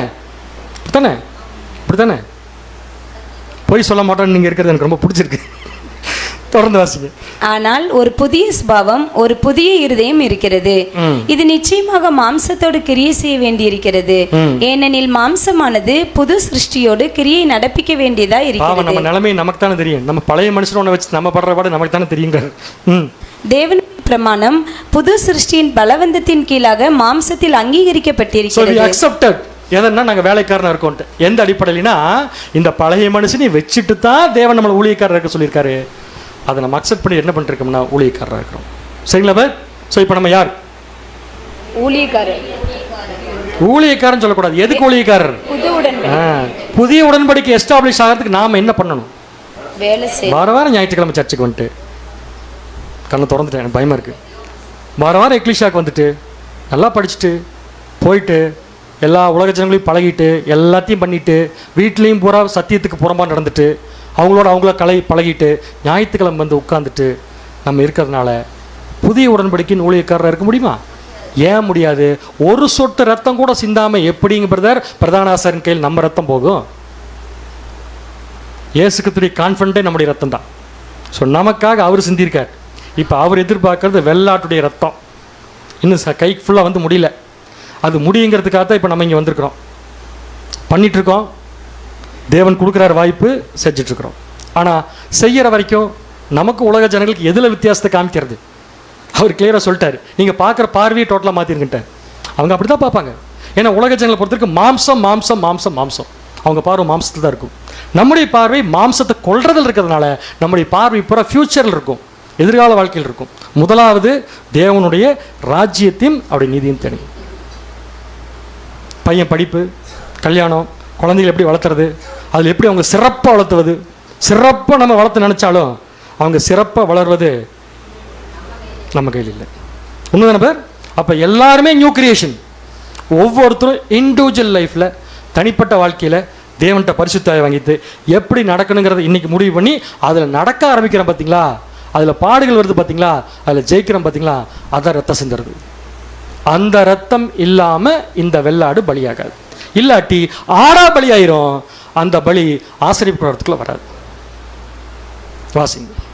தற்போது உலகத்தாரில் பலர் உலகின் துன்மார்க்கர்கள் கூட பெரும் செழிப்பை பெற்றுள்ளனர். நல்லா எழுதியிருக்காரு. என்ன தெரியுமா, இவ்வளவு தூரம் சத்தியத்துக்காக கஷ்டப்படுறோம், 5 பைசா கூட பாக்கெட் நிற்க மாட்டேங்குது. ஆனால் பக்கத்து வீட்டுக்காரர் 10 பேர்த்த ஏமாத்திட்டு இருக்காரு, கோடி கோடியாக பணம் கிடைக்குது. அப்படின்னு பார்ப்பீங்களா? அப்படின்னு பார்த்துருக்கீங்களா? நினைக்காது. பார்த்துருக்கீங்களா? பார்த்துருக்கீங்க? பார்க்க மாட்டோம், இல்லை பார்த்துருக்கோமா? இப்போ சொல்கிறேன், நீங்கள் நல்லா பார்த்துக்கோங்க. அவனுக்கு கோடி கோடியாக பணம் கிடைச்சாலும் அது அவனுக்கு ஜீவன் அல்ல. அதை போய் சாப்பிட முடியுமா அவனால்? இன்டென்சிவ் கேர் யூனிட்டில் நான் பெரிய பணக்காரங்க, அதில் என்ன பண்ணுங்கன்னா ஒய்ஃபை பணத்தை கொஞ்சம் 8 வருஷம் சாப்பிட்டுக்கிறேன்னு சொல்ல முடியுமா? இன்டென்சிவ் கேர் யூனிட் போயாச்சுன்னா எல்லாத்துக்கும் ஒரே ட்ரீட்மெண்ட் தான். நம்ம ஏன் இப்போவே நினச்சக்கூடாது இன்டென்சிவ் கேர் யூனிட்டில் தான் இருக்கோன்ட்டு? ஆல்ரெடி சில பேரை நினச்சிக்கலாமே, தப்பே இல்லையே. நமக்குன்னு ஒரு வரையறை வச்சுக்கலாம், நமக்குன்னு ஒரு கட்டுப்பாடு வச்சுக்கலாம். ஏன்னா ரத்தம் சிந்தணும், அதுதான் எய்ம். வாசிங்க. நாம் பின்பற்றும் பாதையால் நம் வாழ்வை நாமே துன்பப்படுத்துகிறோம் என்று உலகம் நம்முடைய உலக பிரகாரமான வாழ்க்கைக்காக, நம்முடைய பசங்க பிள்ளைகளுடைய உலக பிரகாரமான வாழ்க்கைக்காக நம்ம வாழ்க்கையை சேர்த்து தொலைச்சிட்டுல உட்காந்துருக்காதுங்கிறார்.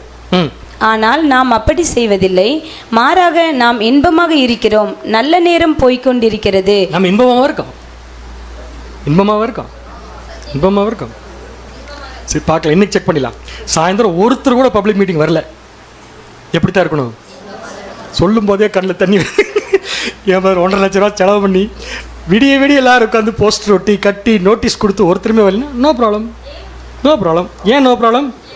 ஏன்னா அந்த நோட்டீஸ் கொடுக்கறதுக்கும் ஏறி ஒட்டுறதுக்கும் வால் போஸ்ட் ஒட்டுறதுக்கும் போலீஸ்காரன் திட்டு வாங்கிறதுக்கும் நம்ம செஞ்ச அந்த வேலைக்கு பேர் சாக்ரிஃபைஸ். சாக்ரிஃபைஸ் வேணுமா, ரிசல்ட் வேணுமா? அதான் முக்கியங்க. ஸோ அதை தேவன் என்ன பண்ணிட்டாரு, கொடுத்தாரு. ஸோ இப்போ நம்ம சந்தோஷப்பட்டுக்கலாம். பிரதர்ஸ் எல்லாம் நல்லபடி நோட்டீஸ் கொடுத்து வந்துட்டாங்க, நம்ம வேலை முடிஞ்சிச்சு. இனி யாருடைய வேலை அது? தேவனுடைய வேலை. இப்போ வாசிங்க. எல்லா வகையிலும் நமக்கு நிறைய அனுகூலங்கள் உள்ளன. எதிர்காலத்தில் அது வித்தியாசமாக இருக்கும் என்று தேவன் நமக்கு சொல்லுகிறார். அப்போது துன்மார்க்கமாக செயல்படுபவர் துன்பப்படுவார், அப்ப பார்த்துக்கிட்டு விடுங்க அவங்கெல்லாம். நீதிமானாக செயல்படுபவர் ஆசீர்வாதம் பெறுவார். அந்த நேரம் வரும்போது மீட்கப்படுதலின் ஆசீர்வாதம் தேவனிடமிருந்து வரும்.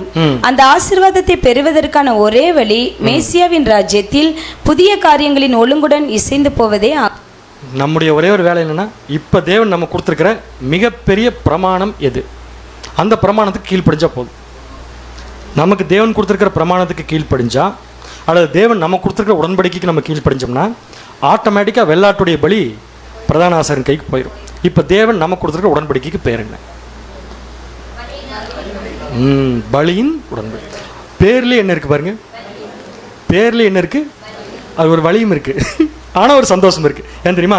பலியின் உடன்படிக்கை தான் நம்ம துண்டு துண்டாக வெட்டி தேவன்கிட்ட கொண்டு சேர்த்தோம். அந்த உடன்படிக்கை தேவன் நம்ம கொடுத்ததுனால நம்ம வேற உடன்படிக்கைலாம் தேடி போக வேண்டாம். இந்த உடன்படிக்கைக்கு வாழ்ந்தாலே போதும், தேவன் நமக்கு புதிய உடன்படிக்கையின் ஊழியக்காரர் அப்படிங்கிற வேலையை நமக்கு கண்டிப்பாக கொடுப்பார். தேவன் தாமே நம் அனைவரையும் ஆசீர்வதித்து வழிநடத்த வராங்க. ஆமாம். இது போன்ற அநேகம் ஆழமான சத்தியங்களை முழுமையாக பார்க்க நமது சத்திய கருவூலம் யூடியூப் சேனலை சப்ஸ்கிரைப் செய்து பயன்பெறுங்கள்.